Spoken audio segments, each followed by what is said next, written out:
Hey guys, welcome back to the channel. This is a story about what if neglected Naruto mercenary Ruby. Before I start, please support for more amazing content, and do consider subscribing to my channel and share this video with your friends. This is written by Pain17ification and link in description and support writer. Let's start the video. It was another month before the vital festival was set to begin. The city of Vale had been defended just a few days ago thanks to the efforts of teams rwby, JNPR, and CFVY. Currently though, the first two teams were inside of the office of their school's headmaster, Ashbin. First off, I wanted to thank all of you for your efforts in protecting this city and its citizens from the Grim, began the headmaster, earning a few smiles from his students. Now I wanted to ask if your teams would be participating in the combat tournament? You bet!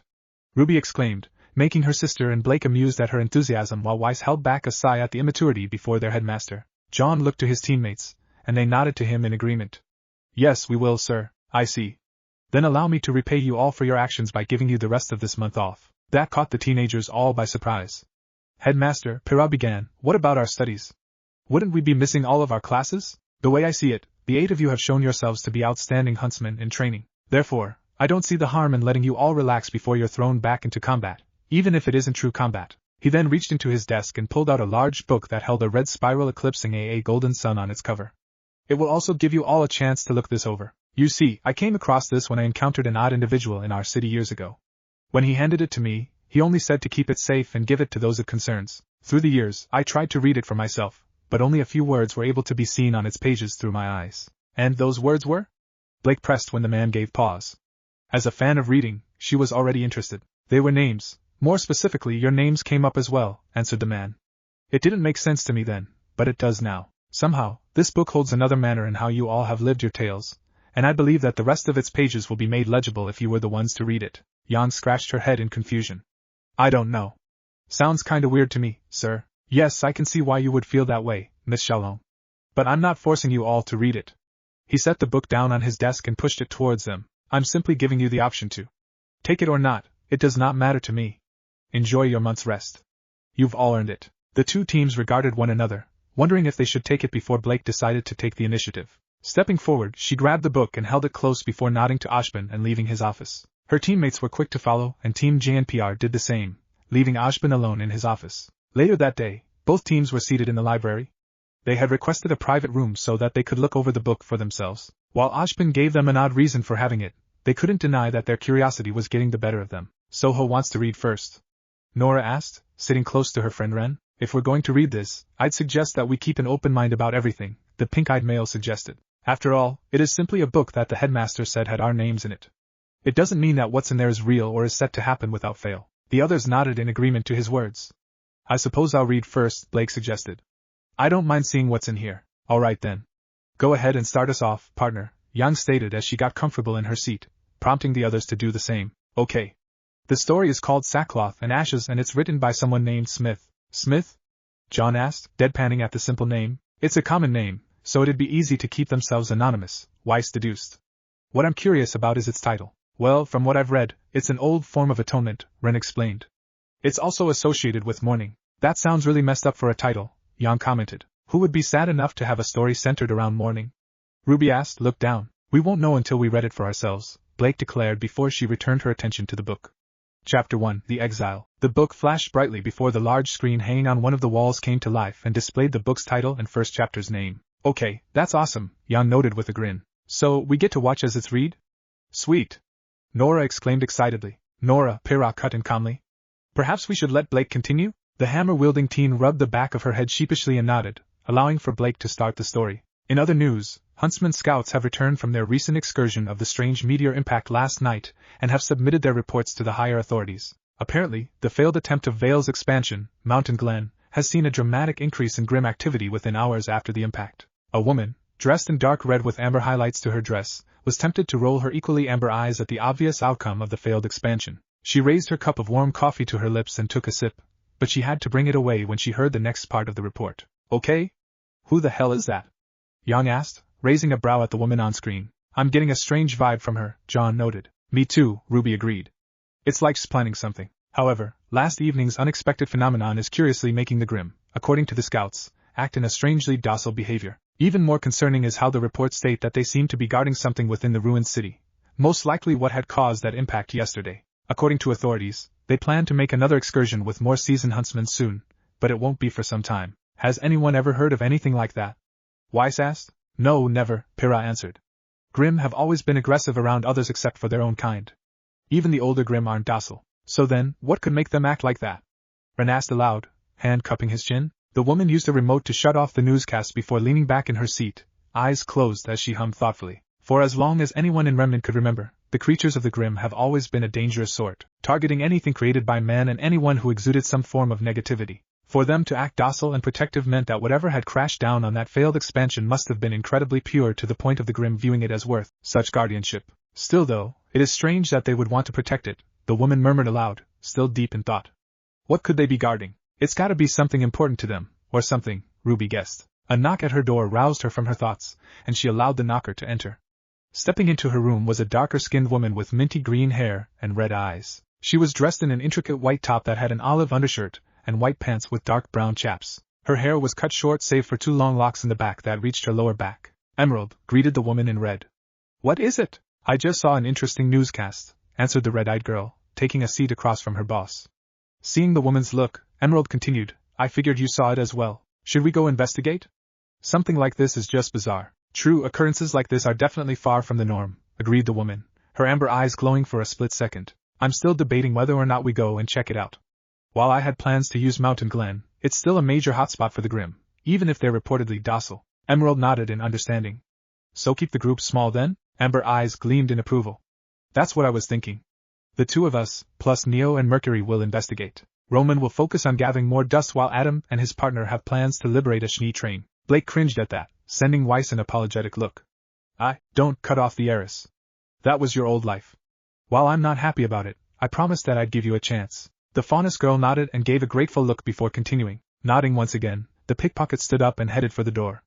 I'll go tell the others then. Meet at the Bullhead.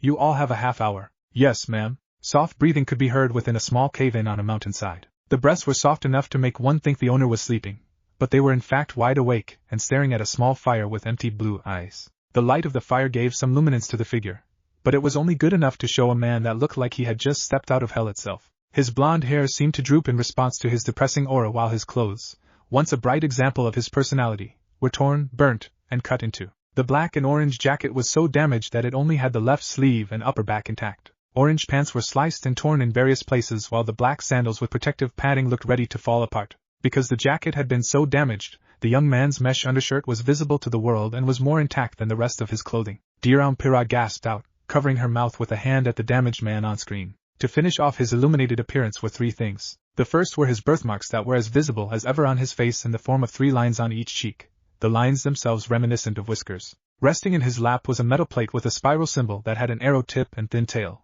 A leaf. The black cloth was just as damaged as the rest of his clothes, and the metal plate had suffered some denting, scratches, and scuffing. I wonder what his insignia means, Ren mused. Some mercenaries have personal signs that let people know who they are. The final thing that was highlighted in the flame was the drying patch of blood directly beneath where his right arm should have been. The arm itself was missing from the elbow down, and the wound looked downright grisly with blood caking it and scorch markings along the edges, showing that what had cut it off also slightly cauterized it. His arm choked out Ruby, unable to look away from how awful it looked at its stumped end. Damn, whispered Young. What could have done that? I'd rather not know, John commented, finding it hard not to imagine how painful it would be to lose a limb. His breathing remained soft as he kept staring at the flames before him. Blue eyes that portrayed emptiness were in fact staring searchingly into the flames, as if hoping to discover something. In his depressed state, he saw faces of familiar people in the fire.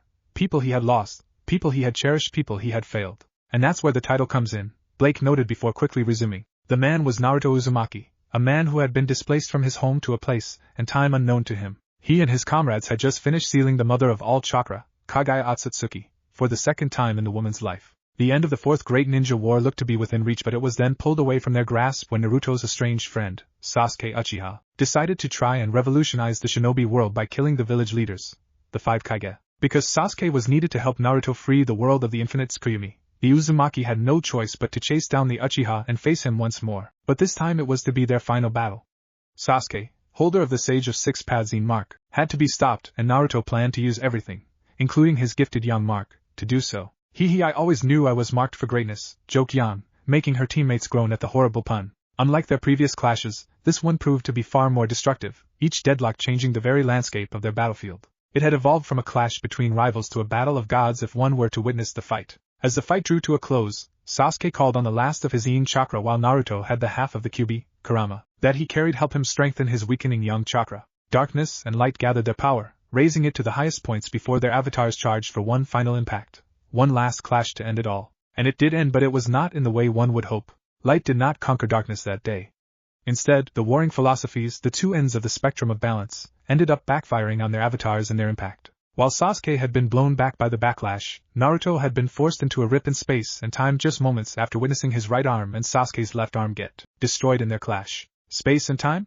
John asked. It's been a subject of discussion and controversy for decades, maybe even centuries, Weiss explained. Some people think that, if one broke the fabric of space and time, then they could go to another world or even to the past or future. Of course, no one has been able to prove that theory to be possible. It's also a method of fantasy in lots of literature, Blake added, having read a few books that had space-time in them. Thrown into the rip, and too weak to fight it, Naruto found himself flung through a void of distorted colors that soon began to merge into a swirl of darkness and light. Kurama, having bonded with Naruto and seeing him as an invaluable partner and friend, gave up the last of its chakra, its very core, to prevent Naruto from being ripped apart in the void. The last thing Naruto saw of his partner was the vulpine grin that he had become so accustomed to fading away from his seal before he lost consciousness. So, did anyone understand all that stuff earlier about chakra and whatnot?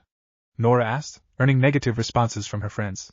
Good, because I didn't either, and I didn't want to have to pretend I did. That caused the others to share a small laugh, which she immediately joined in on since she had made the joke. He woke up in a ruined and abandoned city the day before, having just recently moved into the cave-in he resided in at the moment. He had spent the first day laying in the crater his impact made, still too weak at the time to do anything else. Strangely though, he had been visited by odd black creatures that had bone-white masks on their faces. The grim, the teens said in sync. The creatures themselves took the form of animals, and he had mainly seen wolfish versions of them checking him out. The weirdest part though was how they seemed to completely disregard him as any sort of threat. Part of him figured it was because he looked so wounded and weak, but another part felt that something else was at play. However, instead of viewing him as a threat, they looked almost protective of his presence, as if they wished to shield him from further harm. So, does that mean that he's the reason they were acting so calm in that newscast?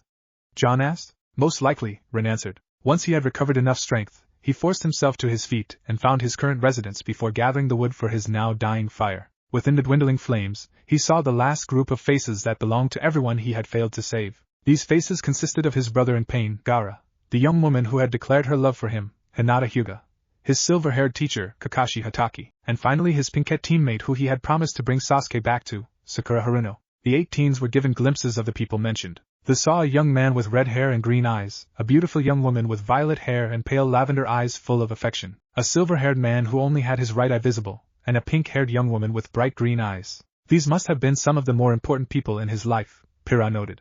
And he feels like he failed them. Yan saw the defeat in her fellow blonde's eyes, and it felt wrong seeing it on his face.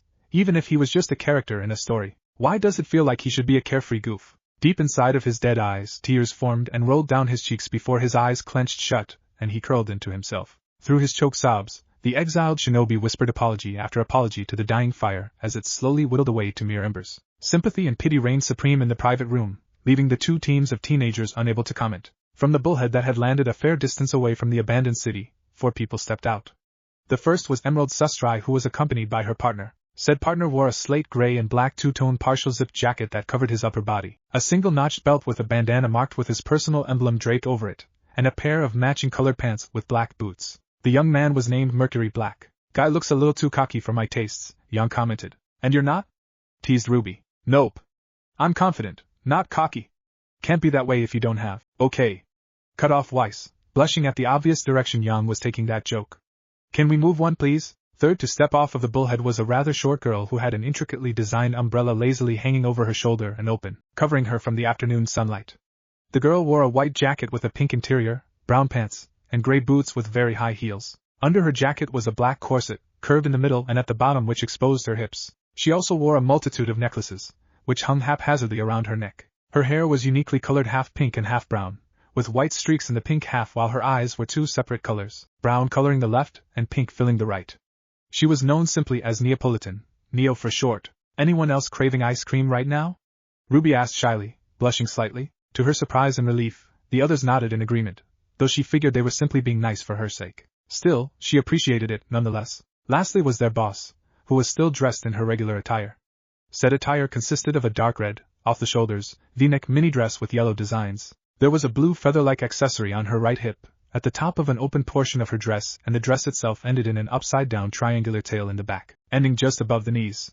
There was also a baseball diamond-shaped keyhole on the dress upper back at the same height as her chest. The sleeves ended in a triangle shape, which are wrapped or tied around her middle finger, with the gold designs of the sleeve taking over at the wrists. Underneath the dress, she wore black shorts, and her accessories consisted of a gold loop earring with a black gem dangling from it on her right ear, dark glass high-heeled shoes, and a jeweled anklet on her right leg.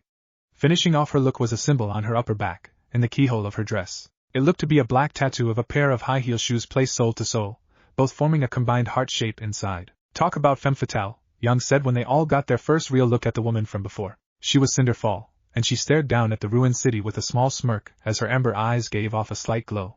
Well then, shall we get moving? She suggested before taking point. Whatever you say, boss, Mercury replied as he followed her. Emerald gave him a look at the slightly disrespectful tone, but she still answered her boss. Yes, ma'am, someone's devoted, Weiss commented. It's like she hangs off of everything this Cinder woman says. We don't know what led her to that level of devotion, Blake commented, frowning slightly. Many of the Faunus in the White Fan were devoted simply because they were given a real chance, even if it meant doing cruel things. The others were silent at that, unable to deny the truth in that statement. Neo simply smirked in response. She never spoke and the others assumed she was mute, even though Cinder knew better. She was fine with the short girl staying silent, so long as she remained a loyal and effective asset to her cause. It took some time to reach the city, and the group of 4 had to handle some rather aggressive Grimm that attacked in packs. Most of them were of the Beowulf class, but there were a couple of Ursa-class Grimm amongst them. It soon got to the point where Cinder wasted no time, and used her semblance to set them on fire whenever they made their presences known. Torching Grimm left and right, that is so hacks, Ruby complained. I know, right? Jan agreed, and both sisters pouted so similarly that the others couldn't hold back their amusement. What the hell could they be so hyped up about? Mercury asked as the group walked through the city center. Didn't you watch that newscast earlier? Emerald asked him in response, earning a deadpan look from him. Oh right, you're too good for news. Forgot about that. Before Mercury could retort, Cinder spoke up. The Huntsman scouts returned last night to Vale, and they said that the Grimm are acting rather protective of whatever crashed into this place some time ago. With no one else in the area, they also showed a strangely docile behavior, but obviously they're far more aggressive to anyone who shows up. Neil listened to them in silence before her eyes turned to the mountainside. Her brows furrowed and she blinked, having both of her irises change to a bright pink as she searched for something. When she found it, she saw that it was a very faint light that was flickering from what looked to be a hole in the cliffs. Blinking again, her eyes returned to their previous coloration before she tapped Cinder's arm. I wonder what the changes in her eye colors represent, Pyrrha mused aloud, honestly curious about it. Me too, Ruby agreed. I wonder if I can change my eye color too. Don't try it, deadpanned her 3 teammates, making her pout again. Yes, Neil? Asked the woman before her attention was directed to the cliffs by the ice cream-themed girl. You saw something, did you? At Neo's nod, the group changed direction for the mountain. As they got closer, Cinder saw the dying light that Neo had seen earlier and smirked. It appears that we're not the only ones here with these Grimm. Oh no! They found Naruto! Ruby cried. Relax, sis. It's just a story. But, besides, maybe they want to help the poor guy out, suggested the blonde young woman, making Ruby blink. I didn't think about that. A straggler maybe? Emerald guessed. Mercury frowned. That'd make sense, but why would they stay so close to these Grimm? And why haven't the Grimm hunted them down yet? Cinder resumed walking as she asked. We won't know until we see them for ourselves now, will we? With that, the 4 carefully moved up the slope before they reached the entrance of the cave-in. What was interesting about it was how the walls looked like they had been bored into by a drilling force, but there weren't any tools or equipment in the area or even in the city. Looking further in, they saw that a small fire had been reduced to embers while a shadowed figure was curled into themselves against the rocky wall. Producing a small flame to act as a torch, Cinder had it light up the cave so that they could get a better look at the figure. What they saw was a blond young man, around their age at the least, curled up with his back to them. They saw that he wore predominantly orange and black clothes that were heavily damaged and worn out, while a red spiraling symbol rested proudly on the back of his jacket. There was also a puddle of dried blood next to him, obviously from his injuries. I'll never get the image of his severed arm out of my mind, Pyrrha stated sadly, looking to the dried blood on screen. Go away, they heard a broken voice almost whisper to them from the now illuminated darkness. Please, just leave me alone. Emerald and Mercury tensed themselves in preparation to act, but Cinder raised her free hand to stop them. Meanwhile, Neil boldly walked over to the huddled man, using her now closed umbrella to prod him. After a few moments of just poking him, she stopped and turned to Cinder with a shrug. Brave little thing, isn't she? Weiss noted. You're not much taller than her, short stuff, teased Jan, being the tallest in Team rwby. W what? Weiss exclaimed, red in the face. She was cut off when Blake decided to move things along. Are you one of the huntsmen that were scouting this area? Cinder asked, not wasting any time. His silence was her answer, which made her slender brows crease.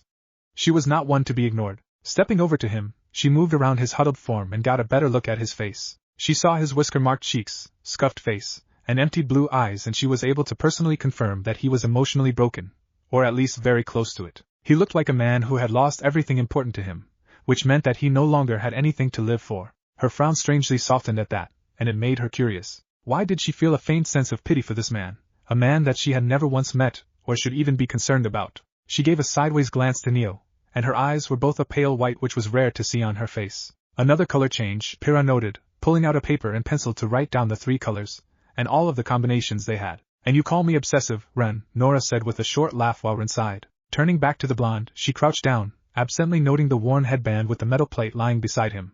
What's your name? Naruto, he murmured, eyes unfocused as he just stared at the wall in front of him. Naruto Uzumaki. His name was rather odd to her, but she didn't comment on that. There was no need to at any rate, since it wouldn't do anything for her. You have the look of a man without a purpose. Why is that, Naruto? She asked, mixing in some false sympathy in her tone. She was, after all, a mistress of manipulation, and this man looked so tempting to be manipulated. Aha! See? She isn't gonna help him, she's gonna use him, Ruby declared before glaring at the image of Cinder. Stay away from him. The others, even Nora, sweat dropped at how into the story the youngest of the group was. He was once again silent, but his eyes finally were pulled away from the wall when Neo moved over and grabbed the headband. She studied it for a moment before it was taken from her. Don't touch that, he said in a slightly stronger voice, much to Cinder's curiosity, though it was still incredibly broken. That must be very important to you. Is it related to your loss of purpose? Cinder queried, hoping to take advantage of his brief emotional spark of life. It's a symbol of my failure, he answered, his voice once again growing weaker. I used to wear it proudly, but now I don't deserve it. So, the others from before, Ren noted. The people he saw in the fire, they must have worn similar headbands or markings as him. Cinder briefly glanced at Emerald and Mercury, giving them a silent message to stand watch at the entrance while Neo took a seat in front of the blonde man. Why do you feel that way, Naruto? Asked the amber-eyed woman, her tone deceptively soft. Because I failed them. Who did you fail? She pressed, reaching over to place her delicate hand on his shoulder. She had him talking, so now she just needed to press on. Everyone, he answered, eyes closing as a tear escaped. I couldn't stop him, and he trembled as he fought more tears. She frowned at the vague answer.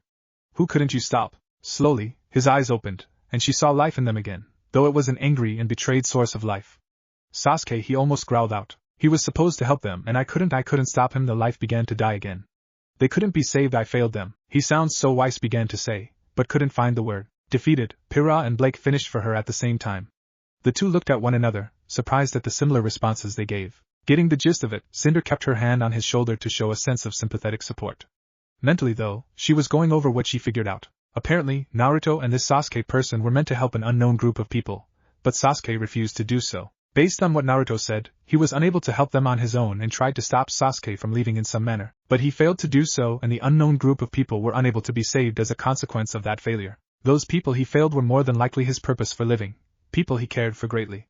And now that he lost them, he no longer had anything to live for. While tragic, it was still an opportunity for Cinder to take advantage of. The Grimm in this area were ignoring this man who had an incredible amount of negativity coming from him, which meant that he was practically invisible to them or seen as unthreatening. She could use that to her advantage in more Grimm-infested locales. All she had to do was convince Naruto to have a new purpose. Manipulative bitch, isn't she? Yang asked, glaring at Cinder's image with now red eyes and ignoring her sister's shocked look at her language. Hey, she couldn't help but feel for the blonde guy in the story. He lost everything, and he didn't need someone to use him when he only wanted to mourn. Looking down at him, she focused on his missing arm. More than likely he lost it while trying to stop whoever Sasuke was, which added on to that feeling of betrayal and failure. It would be easy to get him a replacement, but the problem there is getting him to want a replacement in the first place. Some veterans refuse such prosthetics and live the remainder of their lives proudly without them, seeing them as a crutch or a sign of weakness. She'd have to try and get him to see that it wasn't a weakness when offering the replacement to him. But for now, she needed to get him out of his broken depression, a task that was much easier said than done. Whoever this man, she couldn't call him a child, even if he was still a teenager, he was an obvious soldier. Some soldiers never recovered after becoming so broken, so she had her work cut out for her. Absently, she saw that Neo had also taken a slight interest in the blonde man. Her eyes were still that pale white, and she had a hand rested on his head. A brow rose when she saw Neo gently run her hand through his hair, which made a small spark of life return to his eyes. Curious, it really is, Weiss said, agreeing with the story. Why would simply rubbing him on the head bring some life back into him? It doesn't make sense. Blake frowned in thought, a possible answer coming to mind that she didn't want to say. She just hoped that she was wrong with her guess. It was hard watching someone who was desperate for any kind of attention, even from cruel sources. Standing up, Cinder spoke up, "Neo, we're leaving." The petite girl looked to her briefly before turned back to Naruto with a faint smirk. After she patted his head and made her way to the entrance, Cinder directed her voice to Naruto. "We'll be in the city until the morning, Naruto. If you want, we could offer you a purpose once more, but the choice is yours." Turning around, she made sure her voice was soft and sympathetic as she added, "Think about it." With her piece said, and her smirk hidden from his view, she made her way out of his personally made cave, leaving the broken man to his thoughts. "I usually like to give people the benefit of the doubt," Pira began with a frown, "but I don't like that woman. She's cruel." "Yeah, she is," Blake agreed, comparing Cinder and Naruto to Adam and herself. "Do you think he'll come, Cinder?" asked Emerald as she sat on her bedroll. It was a few hours past midnight, and the group was staying in a ruined, yet still stable, building close to Naruto's cave. "He seemed really depressed." "Depression could be a great motivator," answered Cinder, smirking as she read from a worn-out book she had found in the building. It was a simple fantasy novel, but it helped to pass time. "I have a feeling we'll be seeing Mr. Uzumaki before we leave." "And if we don't?" Mercury asked in response, dragging out the first word of his question. "If we don't, then we continue as planned. After all, there isn't anything a man that broken could do to stop us." Looking up from her book, she saw Neo seated on some rubble, staring out of the broken window and towards the blonde's cave. "See anything, Neo?" The girl turned to Cinder and shook her head. "Keep a lookout then." "I hope he stays away," Ruby commented. "He won't," Ren shot down, making the rose-themed girl turn to him. "He's lost and someone is offering him some comfort. Even if it's not genuine, the temptation will be too great for him to ignore." Oh, she looked sad at that, worried for Naruto even though she knew he was just a storybook character. Mercury raised a curious brow. "You seem to be really interested in this guy, boss. Any reason why?" Cinder regarded him, smirk still in place, and her eyes glowing faintly. "There's something rather peculiar about him that I find myself drawn to. If you think about it, the Grims seem to be uncaring or even unaware of his presence, even through the obvious deluge of negativity coming from him. We could use that to our advantage when we move to more infested areas." Emerald nodded in understanding while Mercury hummed thoughtfully. "I'm guessing you had plans already for tackling those places before we even met this guy." Cinder nodded in response. "What's the real endgame you're going for anyway?" "You already know the answer to that," Cinder said dismissively. "I know what you told me, not what you actually have planned," he shot back. "Merc!" scolded Emerald. "Why are you questioning her when she hasn't done anything to make us mistrust her?" "Because I like to know what I'm going for before I do anything so risky." "This coming from the man who killed his assassin of a father?" fired back Emerald, making Mercury growl. "Damn!" "Tell him, girl!" cheered Yang, enjoying the hostile byplay between the two. Hey, they were obvious bad guys. She could enjoy seeing them at each other's throats. Cinder was about to step in, but a new voice caught her by surprise. "Did I come at a bad time?" "Naruto, no!" Ruby exclaimed. "I told you," Rin stated, though he looked unhappy at being correct. The four others all turned at once, seeing Naruto standing in the doorway of the large room they were staying in. His eyes looked tired and unsure, but Cinder still gave a smirk at seeing him. "Not at all, Naruto.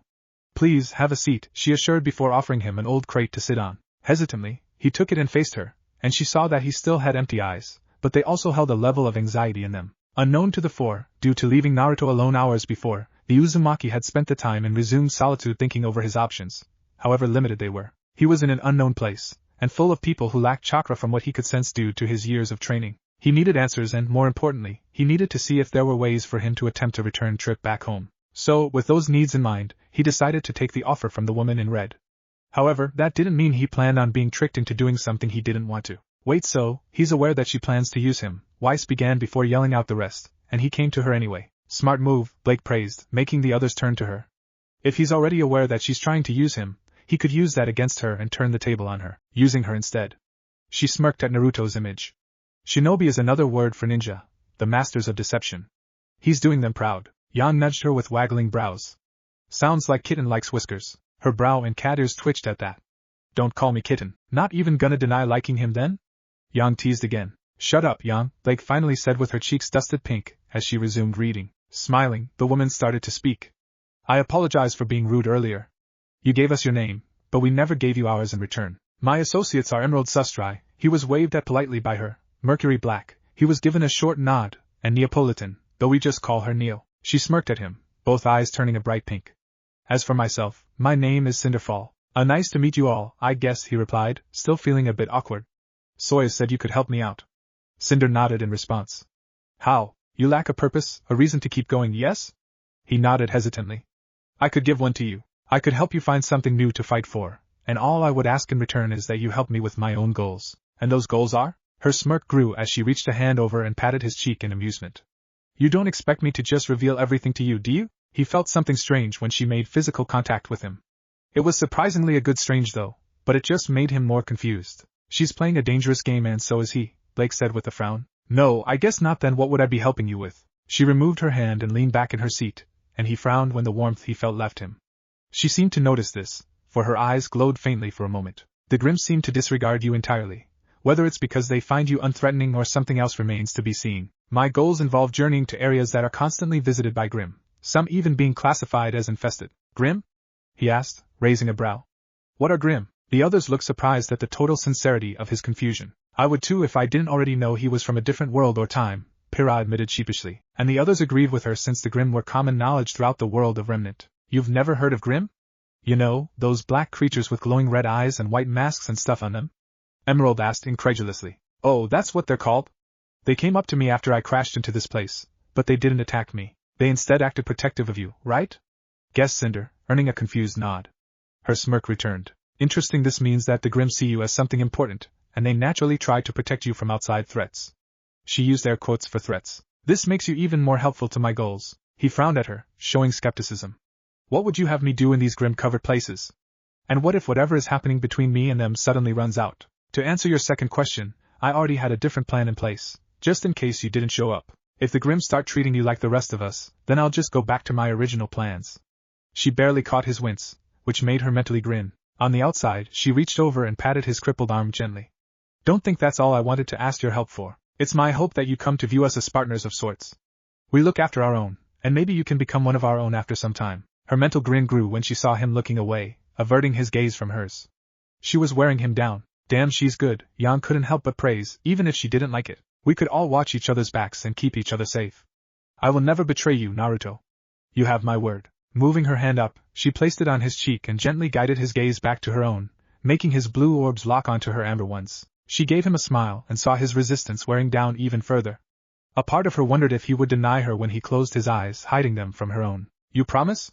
He asked softly, trying to hide his anxiety. He's losing the fight, Pyrrha said, feeling concerned for Naruto. It's only the first of many, Blake retorted, still confident in the whiskered blonde. Because he kept his eyes closed, he missed her eyes glow fully, showing her pleasure at winning him over. She gently rubbed her hand across his cheek, smile remaining as she answered, I promise you, Naruto. Her eyes lost their glow just in time as he opened his eyes.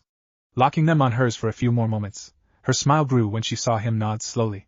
All right then, he said, I'll help you out, but only if you help me in return. Of course, she said assuringly, removing her hand from his face.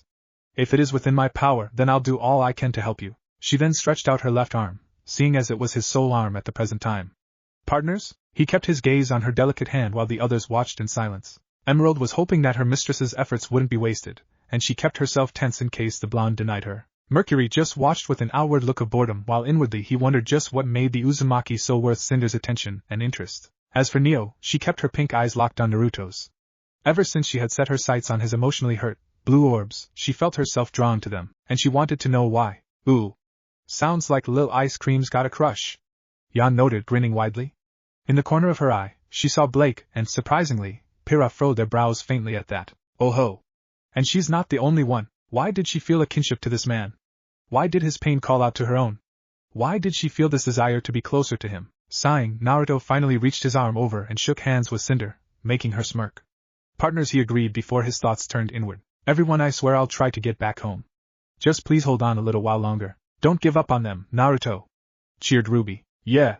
Nora added on. You can do it. Weiss palmed her face and groaned.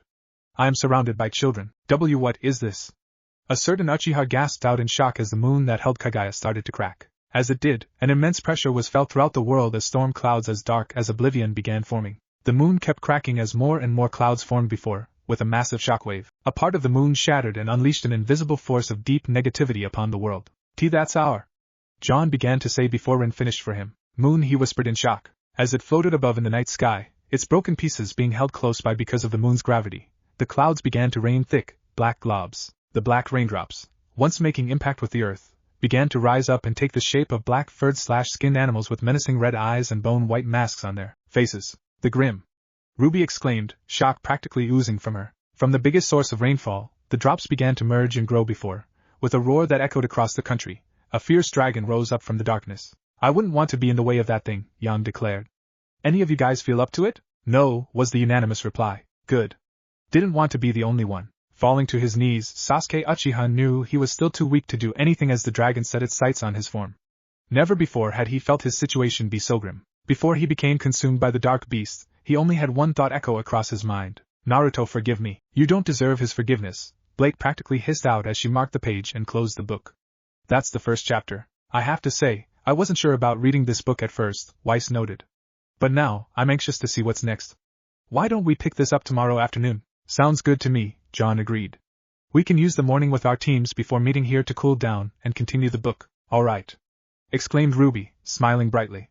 We'll meet back here tomorrow. Ashbin's eyes were narrowed slightly at the glowing spiral marking on the book he had offered to the two teams the other day. To keep it safe, Blake had asked the librarian of the school to hold onto it for her, and the librarian was sure to let the headmaster know of the odd book that was not in her records. The spiral was giving a soft hum as it pulsed every few seconds, each pulse giving off a strange warmth that he couldn't decipher. Carefully, he placed his index finger on the spiral's center, activating his aura as he did so. With a steady hand, he moved his finger, which was glowing a bright green, from the center of the spiral to the ending tip. As he did, he heard the sound of something unlocking and then a final click that echoed once his finger reached the end. You're an overly curious individual, a familiar voice spoke, prompting the man to turn to the source. The man from before he greeted, not able to use a name. To what do I owe the pleasure? Peace, young one, the man eased, giving an amused smile at the tenseness Ashbin held. I'm only here to drop someone off. Consider this person the chain between this book and the world it's connected to. I won't lie and say that I understand what you mean. Are you saying that other worlds actually do exist? The man's rippled, metallic purple eyes gained a knowing gleam in them as he stayed silent. He only tapped the end of his staff on the ground gently before he faded away. Take care of this chain, young one. She knows about the bringer of peace. The man's voice echoed as the spot his staff touched gave a red glow before an equally red flash erupted within the room, forcing the headmaster to shield his eyes. When they were cleared, he saw a red-headed woman dressed in a high-collared white blouse that was beneath a green loose-fitting dress. She wore a dark blue band on her left wrist, similarly colored combat sandals that had her toes and heels exposed, and a black clip that parted her hair to the left. Said hair was incredibly long, reaching down to her ankles with shoulder-length bangs that framed her heart-shaped face. Finishing off her look was a pair of expressive violet eyes that looked to her new surroundings with unhidden curiosity. Hush, she began, her voice sounding soft and caring. So this is what the old man was talking about. She ignored Ashbin as she walked around the library, casually looking at the book titles that filled its shelves as the headmaster followed her. You must be Ashbin, she noted offhandedly, still not turning to him. I was told that I would be in your care for the time being. The man couldn't help but look amused at how she was so easily dismissing his presence. Not many people would do that, so it was somewhat refreshing. Yes, my name is Ashbin. May I know the name of my academy's newest guest? Kushina, the woman answered, pulling out a book and skimming through it before placing it back. Kushina Uzumaki. Well, Miss Uzumaki. Ugh, she groaned, finally turning to him to show her displeasure. Don't be so formal. It's really annoying, Tebane. He blinked at the verbal tick at the end, and then sweat dropped at how annoyed she grew at using it. Feel free to keep that in mind then. Would you mind if I just use your first name? That's what I was getting at, Tebane. She twitched. Damn it. I thought I was over that stupid tick when I talked to Naruto, coughing, so that his chuckle would be hidden. Ashbin turned and gestured to the door leading out of the library. Why don't we talk in my office? I'm sure we both have questions for one another, and I'd like to get them all sorted as soon as possible. Kushina shrugged and followed him out. Fine by me, old man. He stumbled briefly at the nickname. I'm sorry, did you just call you old? Yes, I did. Her expression became deadpan as she pointed to his silver hair. Your hair says it all, even if you dye your eyebrows. Ashbin choked on his spit at that, and this left the red-headed woman feeling both amused and proud all the way to his office. I see, Kushina said after Ashbin had explained what the world of Remnant was like, and what he believed was the reason she was brought to Beacon Academy. Well, your world is definitely interesting, especially with how there are people with animal traits. We had a couple of clans similar to that back home, but none of them had actual animal features. Yes, though, it shames me to admit that they are treated as second-class citizens of the world. While Vale is mainly neutral to them, there is still racism in this kingdom, Ashbin replied, taking a drink of his coffee. I don't see why you can't just do something about it. You seem like an important guy. If the old man gave you that book and had me show up here. She crossed her arms and leaned back in her seat, giving the man a narrowed look.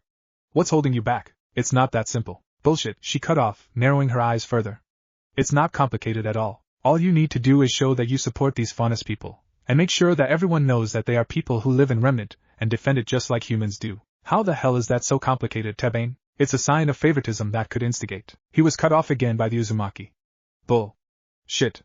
She was full on glaring at him now. You remind me so much of the old monkey. He was a leader and a guide of the next generation, just like you. And just as he had the best interests for everyone, so do you. He sounds like a great man, Ashbin tried reply, but he felt like it was the wrong thing to say. To many, he was. However, like you just said about the situation concerning racism, he couldn't show any blatant favoritism since he had to be seen as a leader to all sides. It would be unfair to show more support for another. It was obvious to the headmaster that she was angry, and while that's great and all for making you seem unbiased, the real unfairness of it all is that you openly admit to support not only the people suffering, but the sources of that suffering, like the racists who mistreat the faunus or the people who mistreated my son. Your son?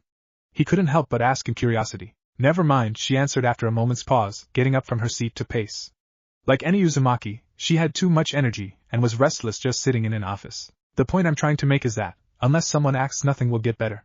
You're not acting, Ashbin. She leaned over his desk, staring him in the eyes and practically piercing him with her gaze. You're hoping someone will do it for you, either that, or you're trying to influence others to act while keeping your hands clean. Out of those two options, I can't decide what's worse. With her piece said, the mother of the bringer of peace walked out of his office to explore the academy grounds, leaving the headmaster to his thoughts. Being mindful not to disturb any lessons going on, Kushina peeked into a few of the classes as she explored, finding them to be both interesting and disappointing. They were useful, sure, but they couldn't compare to how her academy life was. What made it all the more disappointing was that a team of genin from her generation would outclass any oddly named team this academy produced. There was no beating a ninja. Case closed. She moved outside to explore the grounds, mentally noting things that she figured her son would like if he came here with her. She smiled to herself when she remembered what she had been promised by old man Hagaromo. She was to be present when the book connecting her world to Remnant was read, being a vocal link between them so that she could explain things to the children reading the book's contents. In exchange, she would be eventually gifted another chance to be with her child, along with the choice of having a life back home, or in Remnant.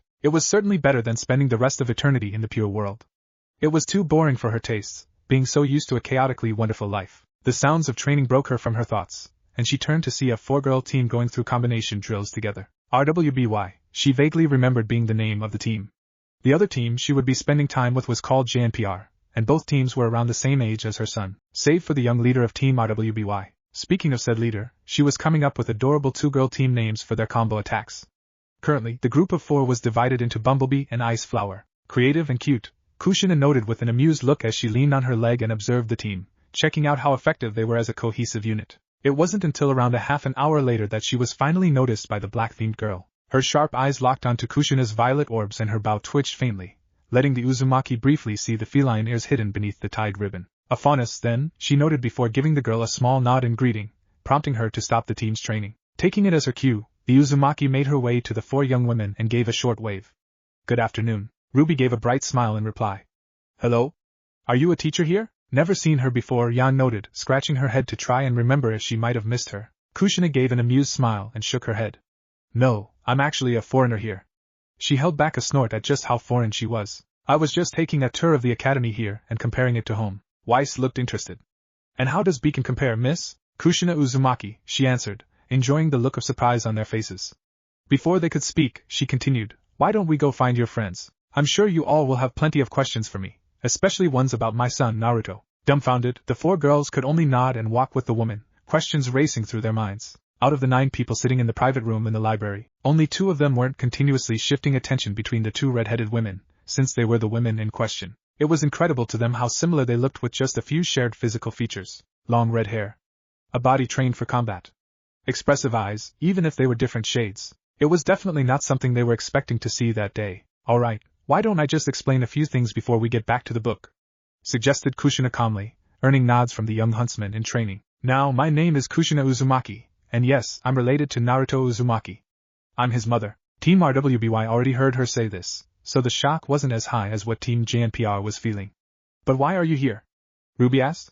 Shouldn't you be with him? Believe me, I wish I could be.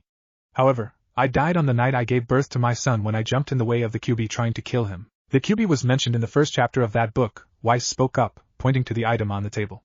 It also mentioned Kurama. Are they related? Kushina nodded once. Kurama is the name the QB was given by its creator. A legend that I now know to be true in my world is that there was once a 10-tailed beast that was split into 9 separate beasts, each with an increasing number of tails starting from 1 and ending at 9. And Kurama was what number? John asked, pausing before using the Biju's name. 9, the Uzumaki woman answered. I was once the living prison for Kurama before he was pulled out of me on the night of Naruto's birth. My husband and I sacrificed our lives to stop Kurama and to keep our son safe. And then Naruto became the new prison, deduced Blake with a small frown. Yes, he did, Kushina confirmed. Jinchuriki is the proper term for what we are. It roughly translates to human sacrifice, which is what we end up becoming as soon as a Biju is sealed within us. There was silence for a few moments as the two teams processed the new term and the weight behind it. Finally, Pira spoke up. There's something I still don't understand. Kushina turned to her. If you die, how are you here? Oh, that's an easy one. The creator of the Biju, known as the Sage of Six Paths back home, is able to manipulate space and time. He exists outside of time, but he can't do anything he wants. It was he who gave Ashvin that book, she pointed to it, and he also visited me in the pure world, basically our afterlife. He made me an offer that I had no intention of turning down, and my end of the deal was to come here and read this book with you all. Ruby and Yang looked eager to hear that. Awesome. Weiss rose a brow in wonder, curious about what Kushina would be given for reading with a bunch of teenagers. Blake looked to the book on the table for a moment before turning to Kushina. A small smile formed on her face when she realized what her presence would mean. You're supposed to be some kind of link between us, the book, and your world, aren't you? Smart girl, praised the woman. But what do you get out of reading with us? John asked in confusion, unknowingly asking what Weiss was wondering. I'll tell you all at a later time. I think we should get back to the story before it gets too late. Nora smiled brightly and reached out for the book. Ooh. I'll read this time. Having a longer reach than her, Ren grabbed the book from the table and handed it to his friend. As soon as she opened it up to the start of the second chapter, the monitor screen in the room lit up and displayed its title. Chapter 2, Welcome to Remnant. Okay, Nora declared. Here we go. So, began an orange-haired man dressed in a white coat with a black bowler hat and cane. This was what you four left me all alone for. His visible black eye looked down at the pair of blue eyes that belonged to the crippled blonde. That's Roman Torchwick. Ruby exclaimed. He works for Cinder? Figures that criminals should stick together, Weiss commented, crossing her arms. Turning his attention to Cinder, he smirked and added, he don't look like much. At least he doesn't look like some flake. Yan insulted, making Kushina snort. She vaguely recalled describing Minato, as a child, to be flaky. Neither do you, at first glance, she smoothly replied, smirking at his deflated ego. Besides, she stepped up to Naruto from her position behind him, placing a soft hand on his shoulder. I have no doubt that Mr. Uzumaki will be a very welcome addition to our team. Now if you will follow me, Naruto, I'll show you to a spare room. It will be yours for the foreseeable future. Right, he replied in a soft tone as he trailed behind her. It's hard to see my son behaving like this, Kushina spoke up, getting their attention.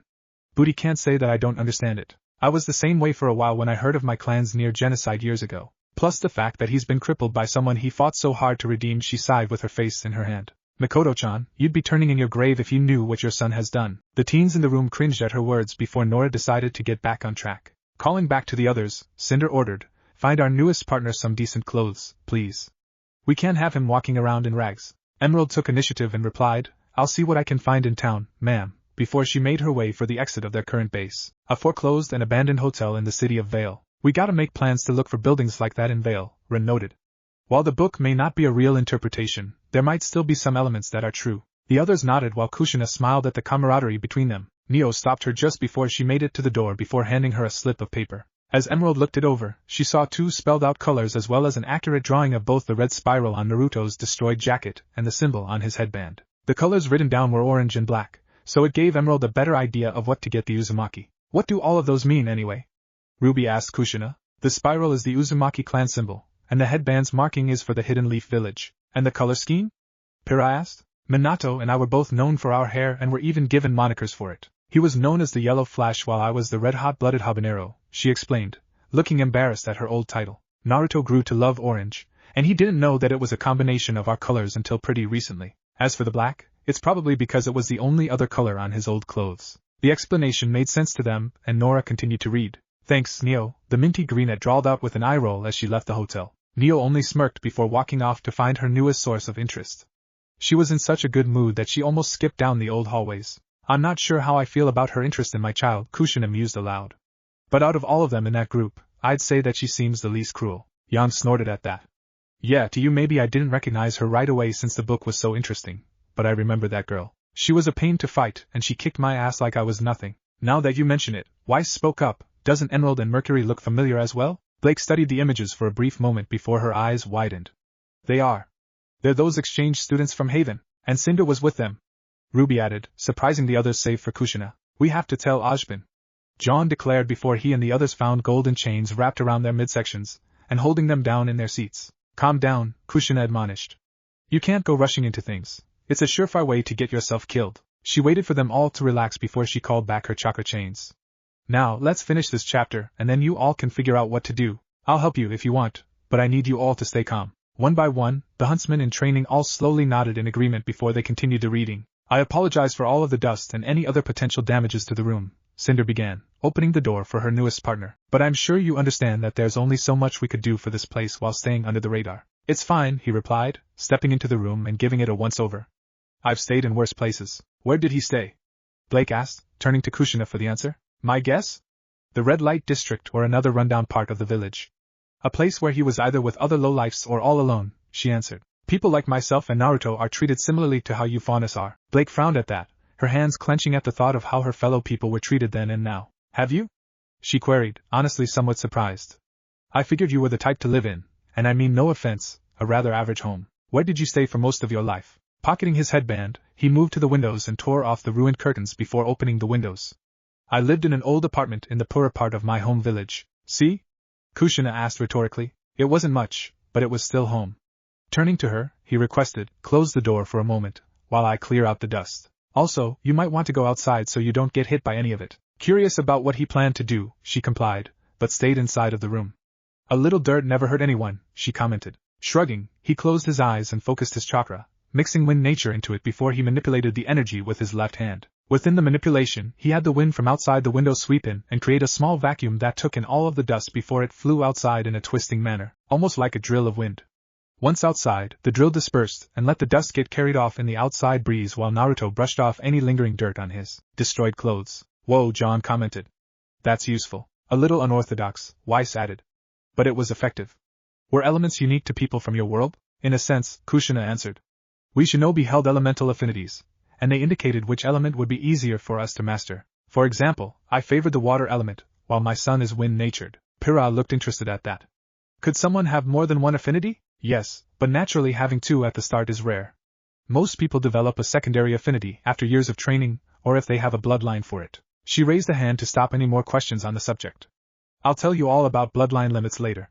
Nora, if you'd please continue? Saluting, the orange-jet girl replied, yes, ma'am. Cinder did the same, though she held a smirk at the impressive use of wind. I never thought that you would have a semblance that used the wind. Raising a brow at her, he asked a question that, once again, caught her by surprise. What's a semblance? When Emerald returned with her backpack stuffed with clothes, she was curious to see Cinder and Naruto sitting across from one another with only a coffee table between them. Moving closer, she saw that the table had a book that was open to a diagram of a genderless body with highlights on their core. Ugh, that diagram was weird, even in school, Ruby complained while Yang nodded in agreement. Somehow, I'm not surprised you said that, Weiss deadpanned. Is the basis of aura and semblances, she heard Cinder finish saying. Do you understand so far? He crossed what he could of his arms, eyes closed thoughtfully. Sort of, although, it sounds like this aura acts as an incomplete version of chakra, while a person's semblance makes up the missing parts. The new word caught Emerald's interest, as well as Cinder's. You mentioned that word a couple of times during my impromptu lesson. What exactly is chakra, Naruto? The two teens showed visible interest at this while Kushina looked amused at their reactions. He was about to answer before he turned to Emerald. You can listen too, if you want. Actually, he held up his only hand and made a half-ram seal, producing a burst of smoke that revealed a perfect copy of him. Go get the others. I'd rather only say this once. The clone nodded and walked off, and Naruto turned to the two women only to see their eyes focused on his retreating duplicate. You can replicate yourself? Asked Cinder after a brief pause. Yang began, throwing an arm over Blake's shoulders. You both can copy yourselves. Isn't that great? Blake blushed faintly at the teasing, but she gave her partner a blank stare. Let go of me. Grinning, Yang complied and nudged her while Kushina watched with a slightly raised brow. Yes, he answered simply, having to get used to how chakra seemed to be an unfounded source of power in this place he was now in.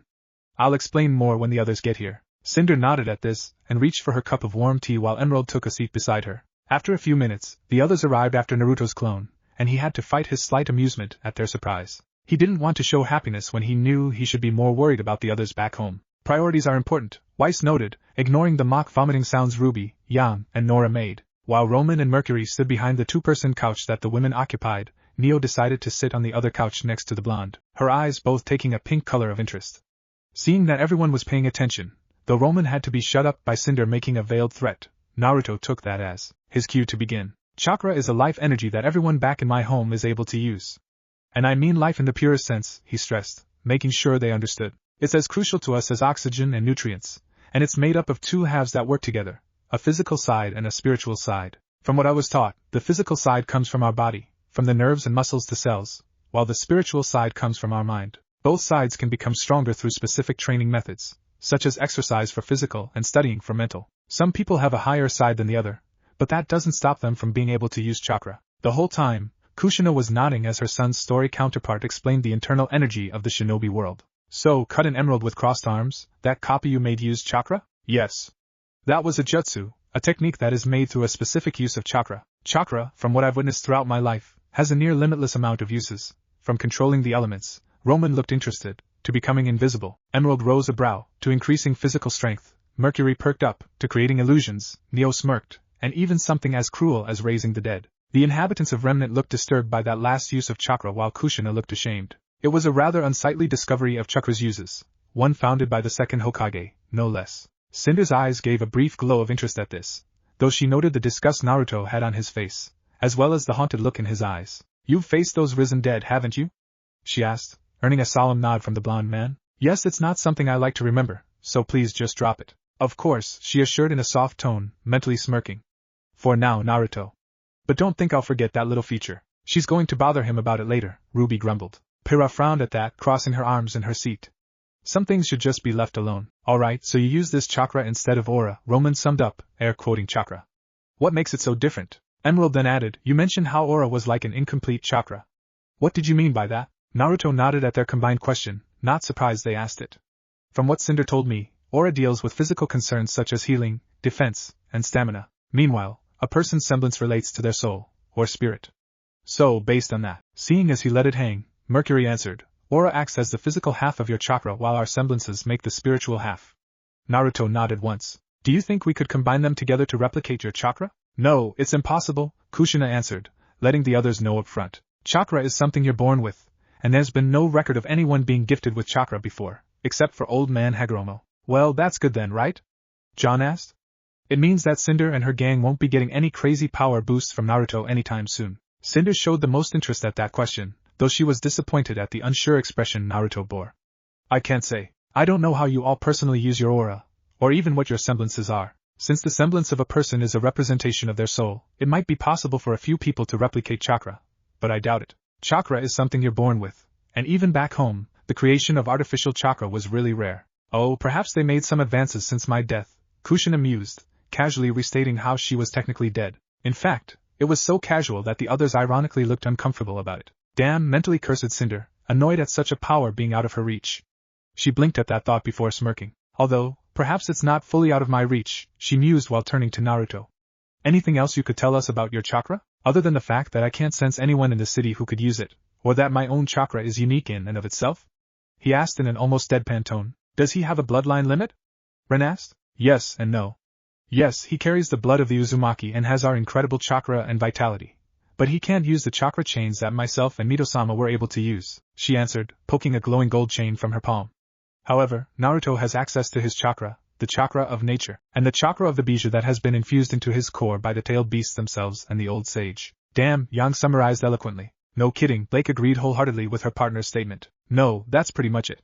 Anything else would be unimportant since none of you can use it. Mentally though, he was frowning at the strange feeling coming from Cinder. It felt like an incredibly diluted and weak chakra core, one that didn't even truly belong to her. It was almost as if she was a Jinchuriki, he mused, storing that thought away for later. That's worrying, Kushina noted with a frown. She probably has someone else's aura fused into her somehow, Weiss deduced, though she looked unsure of the possibility. How cruel, Pyrrha said in sympathy for the owner of the stolen aura. That's a shame. I'm curious as to how I'd fare with that kind of power, she mused almost wistfully. This earned her a frown from Naruto, much to her continued interest. Power isn't everything, he shot down with a knowing undertone. Someone with insane power will only be seen as such, never allowed to live in peace because of those who crave that very power for themselves. Weiss frowned at the truth in that, knowing that her family's status was coveted by many. However, she also knew that her family wasn't the only one with power to be envied. She had to give him that one. She herself craved his power, as well as her power. Both teams and Kushina looked confused at that. Well, I believe that's enough talk of different energies for the time being. I need to look over some things for our current and potential operations. Standing up, she started to leave the room, placing her hand on Naruto's shoulder to gently brush her fingers against him. I look forward to more opportunities to speak with you, Mr. Uzumaki. I find myself more and more interested in what made you into the man you are now. He didn't look at her as she spoke, instead having an unfocused gaze as memories involuntarily moved to the forefront of his thoughts. She saw this and smirked, enjoying how she could cause an effect on him with her rather simple comments. She was going to enjoy seeing just how much she could influence his thoughts. Ruby, Blake, Yang, and Pira looked angered at Cinder's actions and how they affected Naruto so much, and their anger made Kushina smile since it showed how they were as people. After she left, Roman took his leave as well, not even bothering to give the others a form of farewell. He had heist the plan, and he needed men to do it, and every person who walked the underground knew where to get cheap grunts. He chuckled as he made his way to his personal ride in the hotel's garage. Wonder how good old Junior's doing. Young blinked at that. Hang on, don't tell me that there's no way. What are you going on about now? Weiss asked with a raised brow. Before I came here to Beacon, I went to see Junior to ask him a few questions. I'm not sure if it was Roman, but he might have been leaving as I showed up to that club. So, the book's getting closer to our first days at Beacon, then, Rin mused. It means that it won't be long until our counterparts are introduced. The others looked anxious at how their alternative selves would be portrayed. Mercury was next to leave. I need to do some maintenance, he said as he made a face at his legs. We still have extra oil in stock, right, Emerald? She rolled her red eyes at him, annoyed at the unnecessary inquiry. We should have plenty for at least a few days' worth, considering that we restocked just this week, Emerald answered pointedly, earning a look of irritation from the gray-haired young man. You probably also forgot that Mistress had me make sure that I left a spare can next to your tools for you. Irritated further by how she made him feel like a fool, he left for a different part of the hotel building. He needed something to quell his annoyance. Well, I have my own tasks to take care of, so I'll just leave these here for you, Emerald continued, pulling out a large bag from her backpack and setting it in front of Naruto.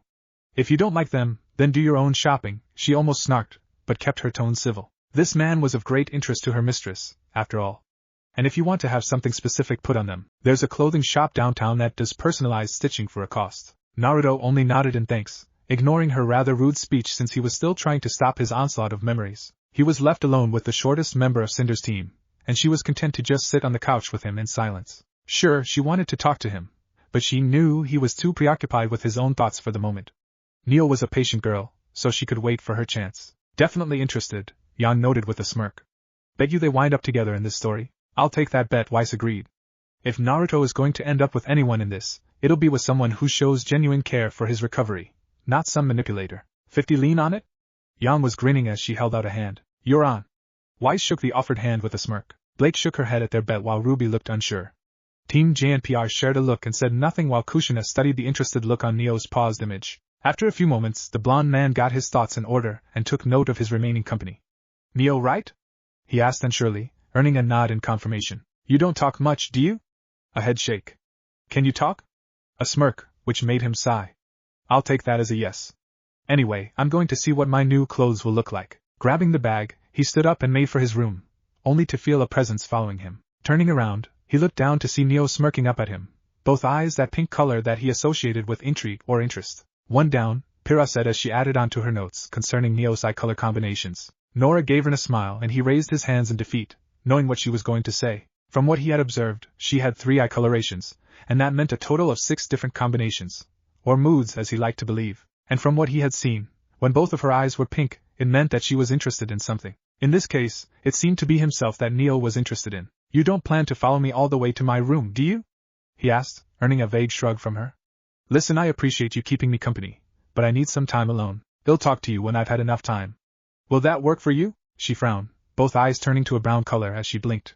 Still frowning, she held out her left hand and gestured to it with her eyes. Catching her meaning, he sighed again and looped the bag on his crippled arm before shaking her hand, showing that they had struck an accord. Satisfied, Neo returned her eyes to their natural brown/pink combination before she walked off. Where she was going was anyone's guess, and the blonde Uzumaki didn't feel like making any guesses about it. Instead, he headed for his room and closed the door to give himself some much-needed privacy. He set the bag down on his bed before pulling out the clothes Emerald had gotten for him on Cinder's orders. To his curiosity, he saw that the clothes were orange and black and that Emerald had even gotten him some armor-padded sandals like the damaged ones he currently wore. Figuring that she just got him clothes based on the colors of his ruined ones, he chose not to dwell on it anymore and just got dressed. It was difficult with the loss of his dominant hand, but he remedied that by having golden chakra form a crude hand shape to assist him. Behold the power of the bijou, Kushina proclaimed playfully, earning amused looks and a few chuckles from the teens. He was somewhat relieved that he still held the six-path senjutsu that his son Mark had bestowed upon him. This meant that he had incredibly powerful chakra to call upon, as well as his truth-seeker orbs. However, he made no plans to use those abilities unless the situation was dire enough for their presence. Though, helping him get dressed was an exception. When he finished putting on his new clothes, he had to say that he approved of Emerald's picks. He had on his mesh undershirt as usual, but over it he wore an orange, zip-down sweatshirt that was both comfortable and durable with 3 black stripes each on his sleeves and waistline. He wore all black pants with the pant legs tucked into his new sandals that were equally black and stopped at his shins. He rolled up the right sleeve so that the end of his arm stub was just barely seen. Coming from a life that thrived on battle and conflict, much to his dismay, he knew that the loose sleeve would be a hindrance to him. Looking good, son, praised Kushina, liking the clothes her son was wearing. Black and orange really work for him, Tabane. What does that mean anyway? Yang asked. It's a damn tick that I've had since I was a kid and I hope not to pass down to my son, the red-headed woman grumbled. Sadly, I did, and now he occasionally says to Bayo when he's excited, flustered, or angry. The two teams' sweat dropped at her feelings toward her tick and how Naruto inherited part of it from her. Not bad, he murmured before sitting on his bed and looking at his ruined clothes that had his hidden leaf headband neatly folded on top of them. He held a look of shame as he stared at the proud symbol of his home, a symbol that he couldn't bear to look at anymore. His failure still weighed heavily on his heart, as well as the anger at Sasuke for finally succeeding in severing the bond that Naruto held with him. Never before had Naruto felt so betrayed. He had done everything he could to try and help Sasuke stop going down the path of revenge and hatred, but Sasuke denied every attempt and even tried to kill him. And it wasn't just a one-time attempt at murder, it was several. The air in the room grew a bit heavy as Kushina clenched her knuckles and popped them. The first 2, possibly 3, were when they were both still children. The next attempt was when they reunited as young adults at Orochimaru's hideout, and Naruto didn't even try to stop him that time. The next was in the Land of Iron, after Sasuke had made himself a criminal against the 5 Kage of the elemental nations. Right after Naruto had stopped him from trying to kill Sakura, the air grew heavier. When they reunited during the war, Naruto truly believed that Sasuke had finally turned around, even though he was upset at the Uchiha claiming to take the position of Hokage. It was thanks to Sasuke, as well as a great hit from Sakura on Kaguya, that the Mother of Chakra was able to be sealed away again. Things were starting to really look up for Naruto. But then Sasuke had to ruin it once again by choosing a hatred, vengeful path, one that he claimed would be a revolution for the shinobi world as a whole. Naruto knew he had to stop Sasuke, not just for his incredibly selfish plan, but to save the people who were still trapped within their perfect dreams and forced to act as nutrients for the Shinju tree. The heaviness lingered. After everything he had done, it had all been spurned and practically spit upon by Sasuke during their final battle. And now, because of Sasuke's foolish desire and hatred, Naruto had been unable to get him to help free the others and was now stuck in an unknown place, forced to become a partner with a woman who held obvious ulterior motives. Sighing in frustration, he laid on the comforter of his bed, staring at the ceiling as tears formed in his eyes. These tears held regret, they held pain, they held anger, but most of all, they held resentment. This resentment wasn't for Sasuke, however, it was for himself. He resented how he couldn't work the nerve to strike a more crucial blow on Sasuke on multiple occasions. He could have done so in almost all of their fights, but he didn't. It's not healthy to dwell on what could have been, Blake whispered, speaking from years of experience doing that very same thing. It eats away at you the more you do. Yang reached over and patted her leg, giving a supportive look with Ruby and Weiss that the young fauness appreciated. You have us now, Blake. I know, thanks, girls. Kushina smiled at the bonds between them, being reminded of her old friends and the bonds they shared. You girls will be good for him, she mused, thinking of the day her son would arrive, and now was paying for that weak nerve, and it was torture on his damaged heart. It was a couple of days later that Naruto found himself alone at the hotel building with Mercury. Cinder wanted him to have a sort of grace period to get adjusted with his new home before she had him take on any jobs or assignments. So, Naruto decided to just use the time to think some more about his situation. Mercury had moved his tools into the empty room he was in and was working on something unknown to the Uzumaki. Not that he wanted to know anyway. Cinder had given Mercury orders to keep an eye on Naruto, as well as try to get him talking. He honestly didn't want to, not seeing the point in dealing with the whiskered blonde, but Cinder could be very persuasive when she wanted to be. I'll bet she is, Blake said with a frown, crossing her arms. Easy there, Tigress, Yang teased. Too bad for Mark that her persuasions weren't of the pleasurable sort. So the silver-haired man began, wondering how he would talk with the guy that only Cinder and, ironically, Neo could get to actually speak. How are you liking the idea of working with us so far? He wanted to scowl when he saw that Naruto had stonewalled him, the newbie's gaze fixed somberly on a uniquely designed trench knife, with the blade made to be worn akin to a brass knuckle. The edge had a sharpened zigzag tooth over each knuckle, and a blade coming out of one end. It was something that the others had seen Neo get made for him at one of the many weapon shops of Vale City. I vaguely remember someone back home using that style of weapon, Kushina mused. Simple, yet surprisingly effective. Why the hell is she so interested in this guy? Okay, so the way the Grim treated him back at Mountain Glen was weird, and that chakra stuff he used and told us about was admittedly interesting, but what the hell is going on through that girl's head to be doing stuff for this sorry sack? Taking a breath to compose himself once more, he tried again to get the blonde talking. Hey, listen, I get it. You don't want to talk, Mercury said, continuing the one-sided conversation. From the forlorn expression the blonde wore, his mind was yet again on those that he'd been unable to protect. You know, you can trust the boss. Cinder helped me get back on my feet. He then pulled up his pants partway up his thighs, literally. Naruto finally removed his gaze from the trench knife in his hand and looked over at Mercury. His brow rose at what he saw, fully functional prosthetic legs that preformed as well as the original biological versions. While it was interesting, it also explained why Mercury always wore pants and why he never took his shoes off, as well as the recurring comments on maintenance, oil, and tools the guy regularly made. Whoa, everyone said. That explains why he forfeited our spar during combat class, Pyrrha realized. He figured out my semblance. That means that they could use it against you, John noted with concern for his friend, partner, and teammate. We really need to keep a lookout for these guys. Seeing that he had their newest member's attention, Mercury also removed the armor he wore over his arms, exposing what appeared to be oddly shaped scars on the outer sides and backs of both of his arms. He didn't like showing these or his legs to other people, but it wasn't like this guy wouldn't eventually learn about them since they'd be working together. And considering the blonde's own obvious maiming, it wasn't like he'd be unable to understand why things like this were touchy subjects. Naruto looked at the state of Mercury's body. So Cinder has helped others like me before then. I'm not surprised that she goes for the broken and downtrodden, the ones that life spat on. Easy targets, for sure, Weiss noted. Still, that had earned her a few points in his book, considering that he knew what it was like to need help but not receive any. The woman may have had ulterior motives, but as the saying goes, nothing in life is free. Everything has its price. Oh, there is nothing truer than that, Nora noted, thinking back on her past before and after she met her best friend. Naruto nodded at the gray-haired, lackadaisical young man that almost reminded him Kakashi. Cinder had helped put him together again, and she tried giving him the means to maintain some form of a regular life. Mercury might have felt the two of them were somewhat similar, which would help them form some kind of mutual understanding. His eyes drifted to his own stub, his mind drifting again as he wondered what he was going to do. Look, continued Mercury, I know it's hard when you're at the shittiest end of the stick, but unless you figure out how to pick yourself up and find a way to move forward, things will never change. You'll stay stuck in the same place and rot to death. You can still try doing something with your life, and maybe find a way to reach your goals, but that can't happen unless you choose to do it, right? I don't like him, and I especially don't like who he works for, Blake began, catching the other's attention, but he said what Naruto needed to hear, and what I should have remembered. That succeeded in snapping Naruto out of his thoughts, and he knew that Mercury wasn't wrong. He still had to get home and make things right. He couldn't afford to rot or stay still. With that thought once again re-established in his mind, the Uzumaki looked at Mercury and nodded. Thanks, he said simply. Thank you indeed, Mercury, Kushina said, somewhat grateful for the aid her alternate son got. All Mercury did was nod in return before resuming his work. As far as he cared, he got Naruto to speak, so he didn't feel the need to keep up the conversation. The others found the two in a comfortable silence upon their return, and Cinder gave Mercury a satisfied smirk at that. Come on, kid, Roman tried once again, enjoying how the silent blonde made no attempts to shut him up or push him away. As a man who enjoyed being in the spotlight, he always welcomed an audience, even one who was such a downer. Everyone in the room had a deadpan or blank expression at how self-centered the man was. How about another demonstration, eh? I want to see what you're capable of. Naruto only gave him a dull look in response. Why should he show his abilities when there wasn't any real point? And besides, Cinder was the one who offered him a spot in this little group, not the man with hair shaded his favorite color. Nora looked up at her own hair and grinned. I bet Whiskers will love my hair. He would, Kushina deadpanned. And he'd also be jealous of it. You know, I doubt the little lady who thinks she's in charge will know what to use you for if you don't show her a little something. Roman attempted again. Okay, now Roman was starting to get irritated. Sure, he could handle a silent audience, but one that blatantly ignored him, while looking right at him? That was where he drew the line. Suck it, Torchwick.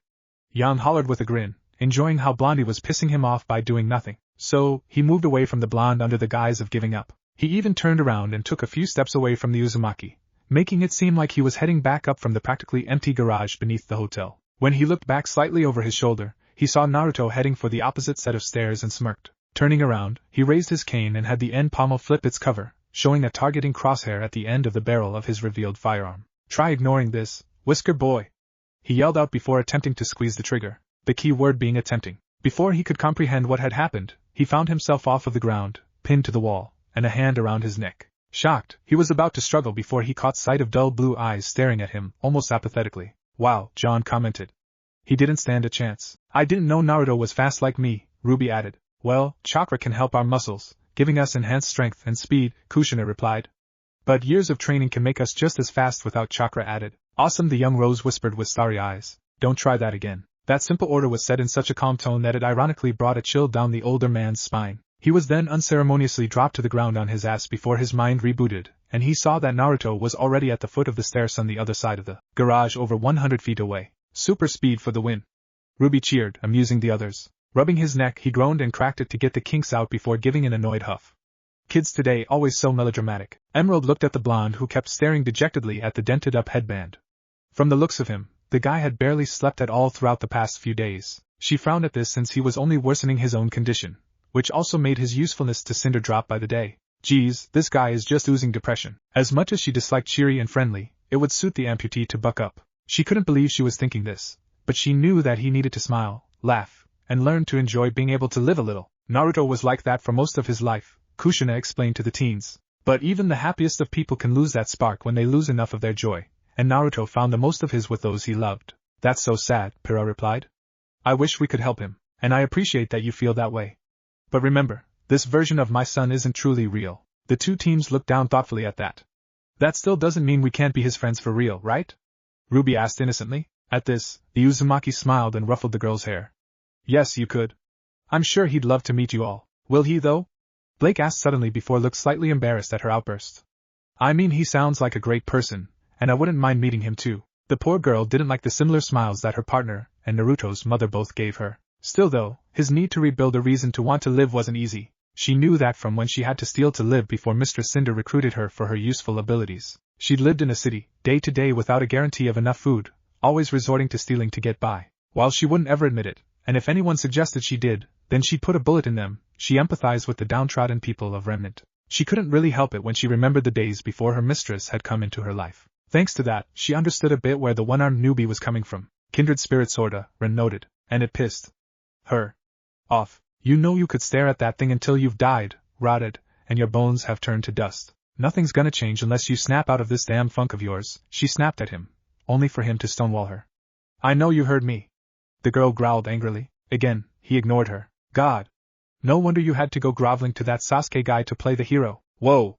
Low blow, bitch. Yang yelled. Yang. Ruby yelled at her sister. What? I know you thought that too. That doesn't mean you need to call her that. The other's sweat dropped at the argument, finding it ironic that the younger sister was worried about the older sister's use of vulgarity. She and the others had been given an explanation for why Naruto was in a funk by Cinder a couple days ago. So she knew that what she was about to say would get to him. If all you're good for is being depressing, then the ones you failed needed someone that could actually rise to the occasion and get the job done. You know that? Emerald felt a tug at the corners of her mouth twitch as his shoulders tensed. Aha! She finally got a reaction out of him. Now to keep pressing on that one sensitive spot until he got too ticked off to stay depressed. That's not gonna end well, John noted, bracing himself for the fireworks that were being lit. So you trusted the wrong guy, so what? Get over it. Were you the one that was stupid enough to make that backstabber a part of having to play the role of savior? How was that your fault? He actually turned to glare at her by this point. She's in trouble now, Weiss commented, giving a faintly vindictive smirk. Luke, you're in a bad way right now, I get it. But are you just gonna piss and moan while drowning in your useless self-pity, or are you gonna get off your ass and actually do something, you damn cripple? Emerald demanded. Shut up, he said in a cold tone, one that made her actually have to repress a shiver. Kushina herself shivered at her son's tone, hoping to never hear it for real. Not until you get out of this damn pity party you've thrown for yourself. She fired back, standing over him as he sat on one of the couches. You don't know anything, he stated, eyes as chilling as a snowstorm. Don't go running your mouth about something you don't understand. She glared at him heatedly at that. You think I don't understand how it feels to lose someone? I didn't just lose my loved ones, he cut off, catching her by surprise as he looked back down at his headband. I failed them when they needed me most. I wasn't strong enough to help them, and my weakness was the reason they are gone. You gave up pretty quickly then, since you aren't even attempting to try and get back to save them, she snarked, but immediately regretted it when a dense pressure covered the room they were in. Ooh, she's fucked, guess who? Yang. Round 2. I'm just saying. Go back to round 1. Cue second coming of sweat drops. Hair shadowing his eyes, Naruto gave the green at no warning when golden flickers of energy sprouted from his arm stub, taking shape and forming a man-sized claw that rushed at Emerald, slamming her into the wall. The force of the impact shook the hotel base and had the others rush into the room to see what was happening. To their surprise and Cinder's interest, they saw golden aura practically pouring out of the blonde man, while his chilling blue eyes bored into Emerald's terrified red ones. The golden claw closed around the young woman, trapping her before bringing her closer to the Uzumaki while her legs were dragged against the old carpeted floors of the building. Slowly, she got face to face with him, and she felt herself similar to an ant staring up at a giant. The pressure that chakra can make, especially that of the bijou, will do that to you, Kushina explained, speaking from experience. You don't know when to keep your mouth shut, he almost growled at her. You think I won't try and get back to them? Why do you think I took Cinder's offer? Carelessly, the chakra arm tossed her to the side, causing her to grunt at the impact she made with the opposite wall. Until I know for sure that it's a pointless effort, I won't stop searching for a way back to the people I love. And a word of warning, disrespect my feelings for them again and you won't be able to even regret it, he declared in a straight tone before he brushed past the others. Something tells me that Naruto's not usually one for threats, Pirai guessed, earning a nod from her fellow redhead. While Mercury moved over to the still shell-shocked Emerald, Cinder's eyes glowed with interest as her gaze followed Naruto's retreating form. You have some tricks up your sleeve, Mr. Uzumaki, she mused with a smirk. More and more I get to see who you truly are. Keep dreaming, Blake and Yan spoke simultaneously, both women glaring at Cinder's image. Real talkative, those two, Yan joked, chuckling at her words. This was the extent of the current conversation between Naruto and his petite guest. The two were in his room with Neo seated on his bed, legs crossed beneath her frame. He himself was seated in a chair close to his opened window, letting the outside breeze brush coolly against his skin. In his hand was a book that Cinder had gotten for him during one of her outings. It was a text that dealt with the most updated knowledge on the creatures of Grimm. From what he had read so far, it was strange to him that the Grimm didn't bother him at all, especially with how depressed and angry he had been for the past week. He should have been a beacon for them with flashing lights, for goodness sake. Very true, which means that something else must be at play, Weiss deduced. And it's good that he's educating himself on what to expect in Remnant. It wouldn't do for him to be unprepared. This left him with more questions, and he hoped that he would find them by the book's end. But he still had company at the present time, company who seemed just fine with sitting silently and smirking at him with her eyes, once again, both being a bright pink. Inoue be willing to answer any questions you might have, provided you, I don't know, speak? He suggested, brow twitching minutely. Interesting that the most silent of this group gets my son to speak easiest, Kushina noted in amusement. Her smirk grew in amusement before she shifted herself so that her legs were out, and one of them crossed over the other. Depressed, she said in a rather soft tone. And she's got such a nice voice too, Tebane. She doesn't even need it. The Uzumaki added, comically dramatic. The others couldn't help their amusement at the woman's antics. He blinked in surprise at her actually speaking. Granted, he never doubted that she could, but she was just so damn quiet all the time. Still, he acknowledged what she had said, nodding once. Yes, I am. I thought that should have been obvious by this point. He asked with a raised brow. Crossing her arms, she frowned as both eyes turned brown. Recover. It's not that simple, he shot down, shaking his head as he set the book down on the windowsill. I didn't just get sent away from those I loved. I failed to protect them and free them. I can't just recover from something like that. Not when it was my weakness that made me fail. He's blaming himself for something beyond his control, Pira said sadly. It's unjust punishment upon himself. Get stronger, she pressed, still frowning at him. Too weak? She challenged, trying to get a rise out of him. I just might be, he sighed out, body sagging in his seat. I don't know how to get stronger from this. I've always had my bonds with them to cherish and protect. Still do, she assured, standing up from his bed. She walked over to him and grabbed the bottom of his chin gently, raising his gaze to meet hers while both of her eyes were now a milky white. Not weak. Strong here, she continued, poking his chest with her free hand. She then poked his head and added, think too much. He looked thoughtful at her words, unsure of what to do. However, it was that thoughtful expression he made that earned him another poke to the forehead. Still thinking. Don't. But how can I not? He challenged, voice showing further confusion. How can I not think about what I failed to do? She crouched a little, just enough for her standing posture to lower her face to his level. Not your fault, she said softly, placing her hand on his head just like when she and Cinder first met him. She gave it a reassuring pat as her smirk returned. You can make it right, Naruto. Okay, where the hell is this girl and who the hell was the one that kicked my ass? Yang asked with wide eyes, shocked at how sympathetic and supportive Neo was. His blue orbs couldn't look away from her milky ones. It astounded him how this young woman, he by no means could think of her as a girl, a child, could have such an effect on him. From this brief exchange, he found himself starting to regain that spark he had lost. It wasn't a successful spark that would reignite his will of fire, but it was a step in the right direction. I wonder if Naruto would bring out this side of her for real, Ruby mused, looking thoughtful. He chuckled softly, eyes closed in resignation to her words. Thanks, Neo. Her smirk softened to a faint smile, and she nodded. Satisfied with her own efforts, she grabbed her closed parasol from his bed and headed for the exit. She was stopped from opening the door by his voice. Neo? She turned around to see that he was on his feet and had moved closer to her position. He looked to be on the fence about something, which made her raise a brow to urge him on. Taking a quick breath, he held out his soul fist to her. That's a surprise. Kushina noted with slight shock. What's up? Nora asked, peeking up over the book's cover. Naruto learned how to link his heart with someone else by bumping fists with them. It's pretty special, considering how simple the action can be, and he's offering it to Neo just like that? Yang asked in just as much shock as Kushina. Looks that way. She must have made a big impression on him. This time she was confused. A fist bump? Why would he offer something like that to her? Looking back up at him, she saw he was struggling a little to keep his fist extended to her. Was this really such an important thing to him? Curiosity guiding her, she raised her own left fist and had it meet his fist. As soon as she did, she found herself completely defenseless at what had happened next. She'll never look at Naruto the same after that. Which is a good thing, actually, Kushina explained, smiling proudly at the man her son became. You seem to be in higher spirits today, Naruto, noted Cinder as she sat across from the blonde, once again enjoying a warm cup of tea. Naruto was holding his own cup and paused from taking a drink at her comment. You really think so? He asked her, setting the cup down on the coffee table between their respective couches. I love my son, I really do, but he could be pretty clueless at times, groaned out Kushina, her head in her palm. Yang snorted at that and nudged her sister.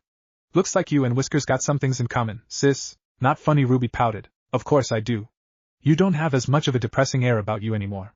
That, and you seem a bit more relaxed, I suppose would be the proper word. May I ask what caused this progression? Shrugging, he gave her an oblivious look. I wasn't aware I had changed that much. She smirked in amusement, finding his confusion enjoyable. Can you think of nothing? She pressed, crossing one of her legs over the other, and leaning forward slightly in her seat. Scratching his head, he hummed in thought. Nothing comes to mind. Though, I guess I did have a nice talk with Neo earlier. I'm curious about what happened when she bumped his fist, Pyrrha said. I'm sure a future chapter will go over it, Weiss guessed. That interested her. Truly? And she spoke to you? As much as a near-mute woman would, at any rate, he elaborated. But still, I appreciated the talk she gave me. It made me feel a bit better, you know? Mentally noting to question Neo about her talk with the interesting blonde before her, Cinder nodded in understanding. Well, I'm pleased to see that she helped you make such progress with your depression. I can only hope we'll help you make further progress. You're starting to sound like a shrink, he commented, surprising her by the amused look he sported, even if it was rather faint. He's getting better, Blake noted with a faint smile. Slowly but surely, perhaps, but I'd rather not be something so simple. Her amber eyes bored into his blues, and she smirked once more. I would rather be a more inspiring person for you, not just someone to help you heal.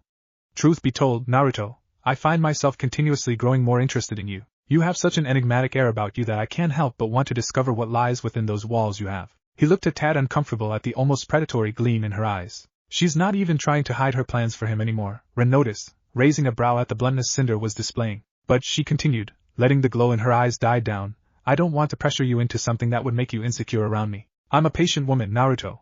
I can wait for you to find yourself more comfortable around me. She gave a soft chuckle, one that accentuated her natural beauty. However, that doesn't mean I won't try to make you more comfortable sooner.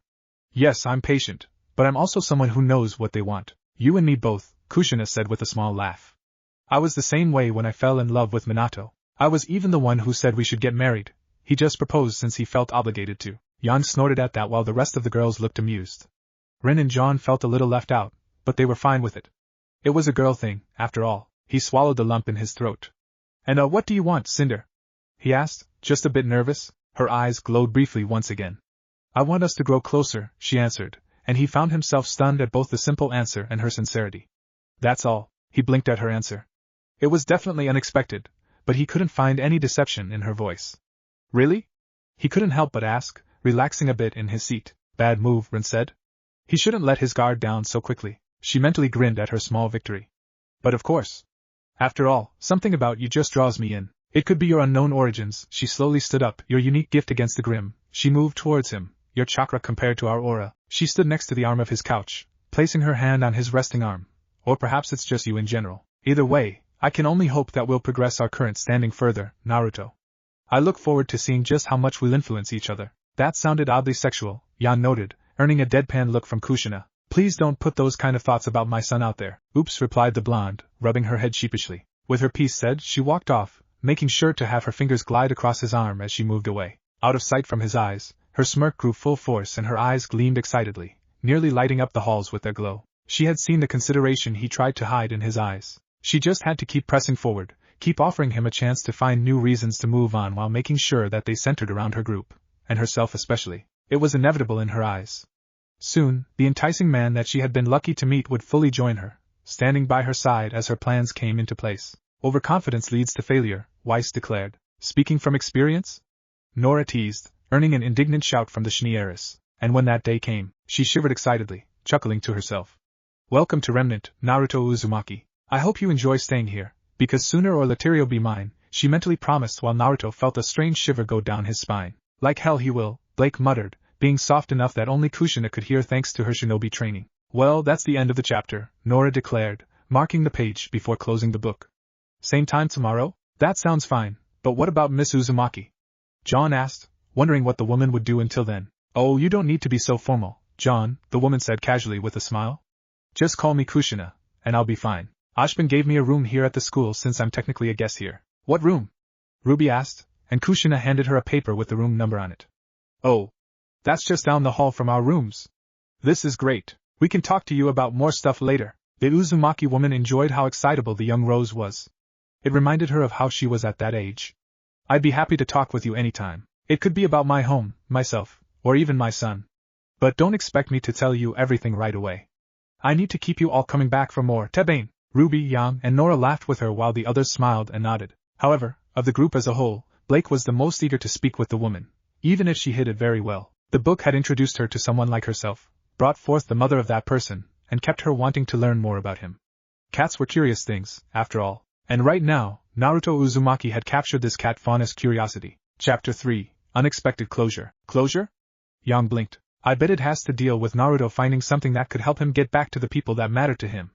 Ruby cheered hopefully. The others all smiled and nodded at that, all of them feeling likewise. Seeing the group of teens all so concerned for her son's happiness and welfare, Kushina was so touched and grateful to them for it. They didn't even know the real him, and they already cared for Naruto that much. As his mother, Kushina adored them all for it, and she deeply wished her son could have had the members of teams rwby and JNPR there to be friends with him from the start. Shielding his face from the whipping wind and kicked up dust, Naruto watched as the bullhead that dropped him off ascended higher and higher. From the ajar side door, Cinder looked down at him and locked eyes with the Uzumaki, giving him a confident smirk that she knew he would be able to see. After the week of letting him adjust, Cinder had finally come up with an assignment for her newest partner. Seeing as she had been unable to fully search the ruins of Mountain Glen thanks to being more interested in the blonde, she had decided to make use of his unique immunity to the Grim to her advantage and have him search through the ruins alone. Really starting to hate that woman, Weiss frowned. 5 minutes and a crowbar, Yang said, pausing in her reading with narrowed eyes at the manipulative woman's image. Kushina hummed at the image of Yang, Cinder, and a crowbar.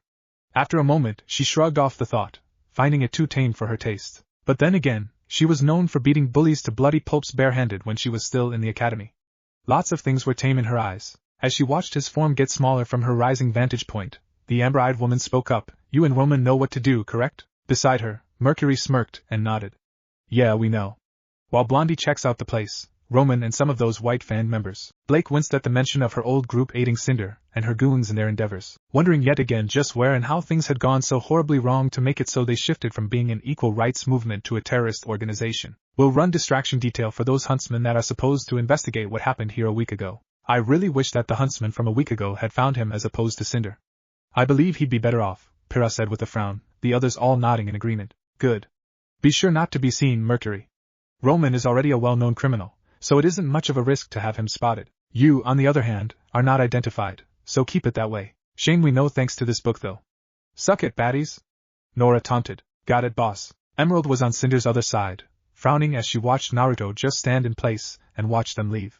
You sure he can handle this alone? Mr. Uzumaki has shown himself capable of many unique different feats, including that curious golden arm that caught you by surprise, reminded Cinder, making Emerald clench her fist at the memory. Somebody's got a grudge, John said. It's her own fault, getting him mad like she did. Weiss waved off. As everyone else nodded, Kushina frowned. While grudges aimed at Jinchuriki were uncommon, they did not end well. Her son's alternate self would need to be careful around that Emerald girl. Also, I find myself confident in him, regardless of him not showing everything he has at his disposal. She then turned her head behind her, smirking at seeing her mostly silent partner once again staring at her hands with a far-off expression. Neo, she called out, breaking the tricolor-haired girl from her slight trance. What do you think of Naruto's chances? As if we need to wonder about that, John said. Neo frowned for a moment, both eyes displaying a brown color before they turned bright pink, and she smirked. And once again she said nothing, but her expression spoke for itself. She was in total confidence of Naruto. Knew what the students all said? I really hope Naruto could bring out her good side for real, Ruby added. Her pink orb saw her leader nod in satisfaction before looking away, allowing Neo to look back down at her hands. In truth, she was still a bit shaken up by what had happened between her and Naruto just the other day. Flashback. Oh. It's explaining what happened when they fist bumped. Kushina noted with a smile. Already? Ruby exclaimed with a bright smile. Awesome, Neo? She turned around to see that he was on his feet and had moved closer to her position. He looked to be on the fence about something, which made her raise a brow to urge him on. Taking a quick breath, he held out his soul fist to her. This time she was confused. A fist bump? Why would he offer something like that to her? Looking back up at him, she saw he was struggling a little to keep his fist extended to her. Was this really such an important thing to him? Curiosity guiding her, she raised her own left fist and had it meet his fist. As soon as she did, she found herself completely defenseless at what had happened next. I'm glad this'll be explained, Blake said. She found herself in front of a building that had young teenagers and their parents. That's the training academy back home, Kushina explained. It's where ninja hopefuls first start before becoming genin. She herself was under the shade of a single tree, standing next to a familiar, yet younger, whiskered blonde. She saw that he was seated on a swing, staring at the others with a mix of depression, longing, envy, and anger. Wincing, Kushina squirmed in her seat. It was torture for her to see her precious boy in such isolated agony. From some of the parents, she heard mutterings of how they were relieved that he didn't pass some final exam. She also saw looks of disgust, loathing, and even some hatred aimed at the blonde. Blake frowned. She knew those looks. And despised them. Kushina glared, popping her knuckles and looking furious. Damn them. While from his shadow, she was surprised to see it take the shape of a four-pawed animal with pointed ears and multiple tails that waved erratically. Kurama? John asked. The older of the two redheads present nodded. Kurama, she confirmed. I didn't think that I was still able to do this, she heard a familiar voice comment, and she turned to see the blonde that she had just been speaking with right beside her, looking at his younger self with sad nostalgia. I wasn't welcome in the eyes of many of the villagers back home, and it was because of something completely out of my control. Blake muttered a few choice curses under her breath that only Kushina caught.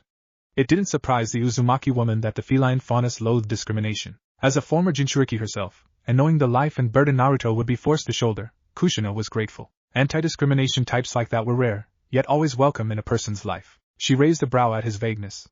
What do you mean? She spoke up, before looking surprised that she did so. Wait, why can't I stop talking? What's going on here? Easy, urged Naruto, placing a comforting hand on her shoulder. We're linking together temporarily since we bumped fists. What does that have to do with anything? She asked, visibly frustrated that she couldn't stay silent. She's not one for speaking, is she? Pyrrha said. Speaking had become such a foreign thing to her over the years. Pyrrha blushed and gave an awkward chuckle as her question was immediately answered. Guess I should be more patient, she mused. Everything, Neo. My chakra has grown more and more potent throughout my life, and I'm able to link my soul with someone else's whenever I bump my fist with theirs, something I learned from someone similar to myself. The Beacon students nodded, Kushina having explained that before. During this connection, nothing is hidden or silent from the both of us. You're seeing my memories, getting a front row seat of my life, while I can hear you without anything to hold you back. That's why you can't keep anything quiet. She gave him a hard look, both eyes turning milky white. Cut the connection, now. Somebody's mad, Nora noted. I will. But I wanted you to see something first, he stated, waving his hand and shifting the scenery to that of the village from the view of the Hokage mountain. The village itself was under attack, and a massive beast with 9 tails was seen causing havoc. That is Kurama, a tailed beast that was sealed into me on the very night I was born. Wait, what? That thing's massive. How could? John sputtered. She watched with some fear at how massive and destructive Kurama was, the blood-red eyes gleaming in the firelight of the damaged village. That was crammed into your kid? Yan yelped, wide-eyed just like the other students. I was against it, but my husband argued that it was important for Naruto to have Kurama sealed within him, Kushina explained with a slight snarl. It was the one time she'd honestly hated Minato wanting to look out for everyone around him. She felt that their family should have come before the village that night, and with how that went, Blake trailed off with a wince, sympathy going out for how Naruto was scapegoated for Kurama's attack. A slight tremble crawled down her spine, and she took an involuntary step back. Why show me this? I feel something from you, Neo, he confessed, letting the scene keep playing.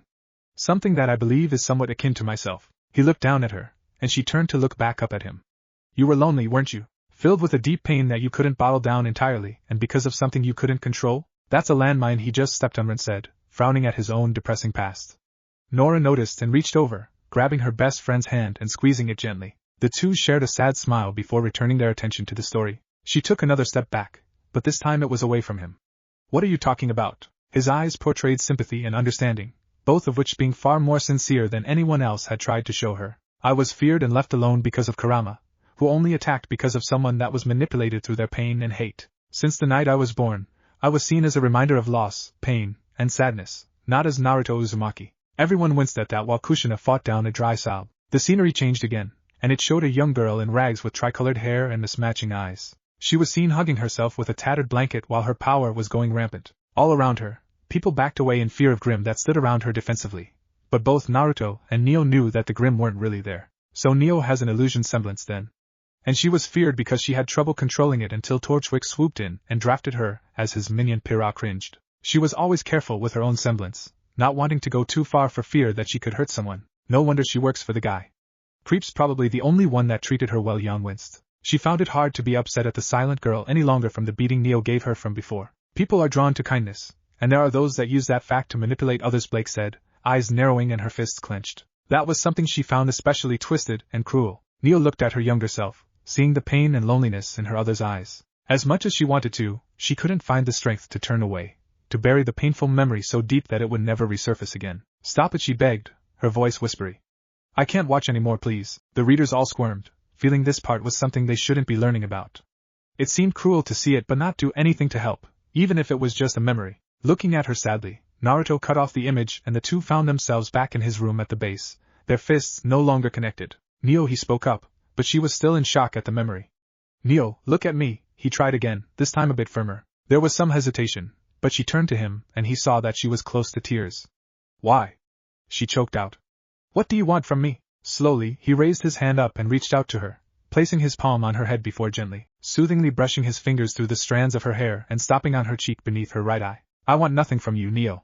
I just thought you'd like to know that you're not as alone as you thought, he answered, his tone showing sincerity. I also wanted to thank you for helping me start to recover. With his thumb, he brushed the tear that started to roll down. I want to help you do the same, but only if you'll let me. If you keep helping me, then I'll keep helping you, I promise. So that's the real Naruto Uzumaki, huh? Ruby said in awe, before turning to see Kushina wipe her eyes. You should be proud. He's a good person, the cloaked girl said softly with a smile. I know, that's why I'm crying. I'm just so proud of the man my son has become, the woman replied. Ruby nodded, understanding completely and happy about it. If Naruto ever made his way to Beacon, she couldn't wait to meet him in person if he was really this way. As for the version of her in the story, she had better help heal Naruto's heart as best she could and help protect Naruto's goodness. This Ruby swore. Her eyes, both still being milky white, locked with his blue orbs, and she saw absolute sincerity in them. Her cheek felt warm against his hand, her heart echoed in her chest, and her lips slowly curved at the corners into a faint, almost invisible, smile. Crush confirmed, Yan noted with a grin, her friends nodding. However, the blonde was able to see that her partner didn't seem all that happy about it, which made her smirk behind the book. She raised up her right hand to grasp his left, moving it away from her cheek as her eyes turned pink. Thank you, she whispered before leaving the room, knowing that she found someone that she could finally start to trust with her real self, with the Neo that she tried so hard to keep buried. As she reached the door, she looked back one last time and gave him her signature smirk before she walked away, letting the door close softly behind her. Flashback end. A faint smile was on her face as she clenched one of her fists. Yes, she had total confidence in Naruto. For more than one reason. Everyone smiled at that. Walking down the ruined asphalt streets of Mountain Glen, Naruto took note of the Grimm moving about as if they were in a natural habitat. The Beowulfs traveled in groups of 2 to 3, much like natural wolves tended to do in the wild. Creeps, who he had read took on lizard-like characteristics, moved on their own, keeping their senses sharp as they moved about the city while he spotted a single Goliath, which looked like an elephant, on the outskirts, moving away from the ruins. I find myself worried about just where that Goliath could be going, Ren muttered. Odd, he muttered, brushing past a pair of Beowulfs as he entered one of the ruined buildings. The Grimm gave soft growls as he passed before they began to tail him, as if they were Naruto's personal guards. No matter how much I see the Grimm acting out of character like that around him, it doesn't get any less weird seeing it, John muttered, everyone else with the exception of Kushina nodding. The Uzumaki looked around the abandoned building sadly, sympathy showing on his face for the people who had been forced to leave their homes. Turning to the Grimm, he mused aloud, what made you all do this? He's actually asking them? Weiss gasped out, shocked. Naruto was speaking to the Grimm. He's the Grimm Whisperer. Nora lowly said in an attempt to sound mysterious. The Beowulfs tilted their heads at his question before they growled once more, as if trying to answer. Gah! The young group of hunters and huntresses in training all gaped at that. Okay, that was weird. Yang cried out.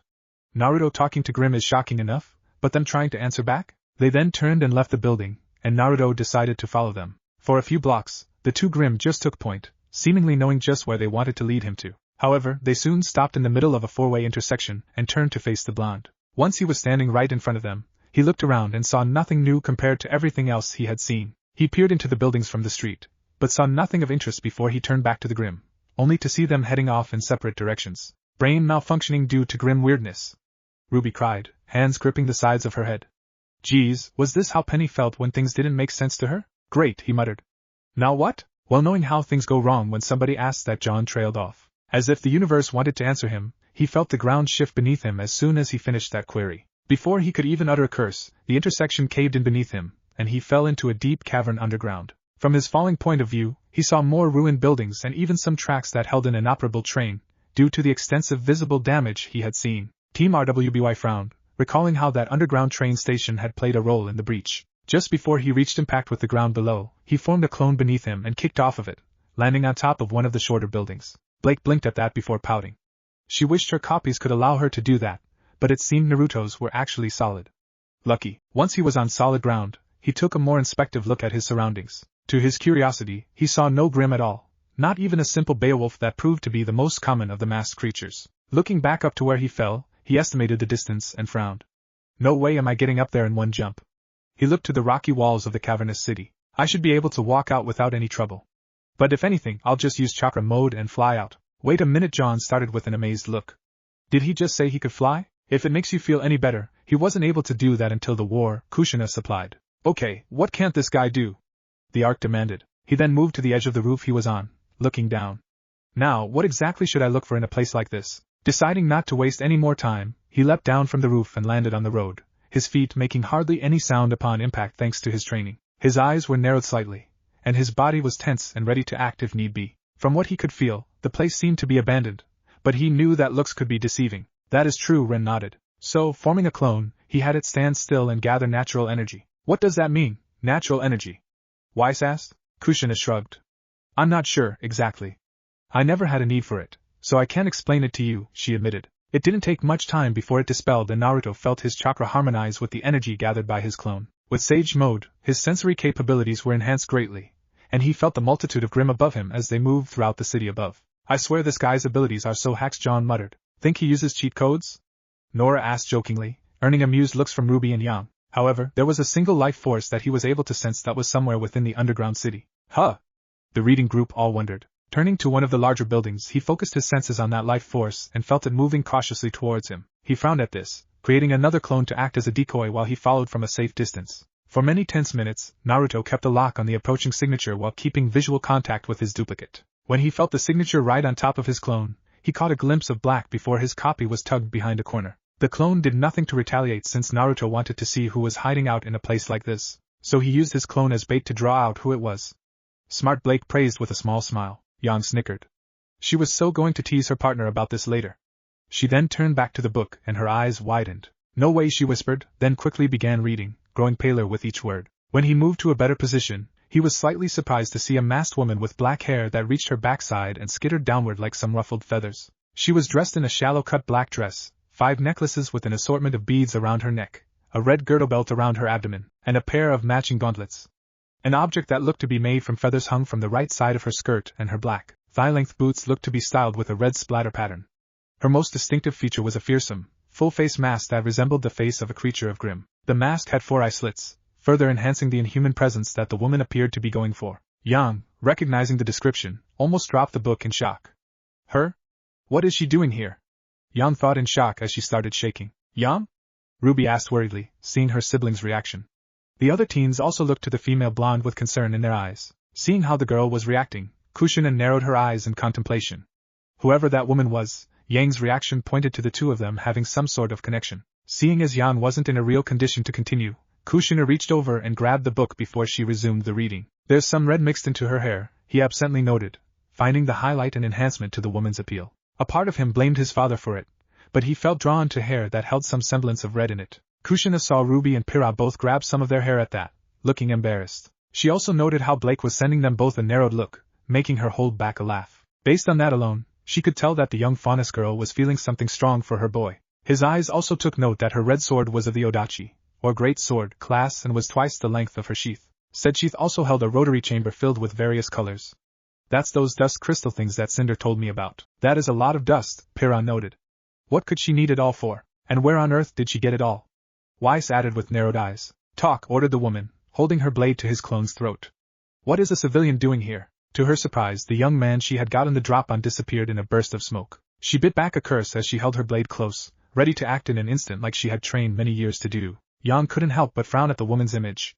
She had a strong feeling who it was, and she knew she wouldn't get another opportunity like this anytime soon. So, when she felt someone behind her, she immediately reacted and turned with a deadly swing of her blade. But the blade was easily caught within the serrated edge of a knuckle duster that was wielded by the same blonde that she thought she had. His eyes were no longer the strange yellow that she had noted before and were instead a crystalline blue, like the ocean. The only other features she found noteworthy about him were the whisker markings on his cheeks and the fact that he only had one full arm while the other was missing from the elbow down. Yellow eyes? Blake repeated.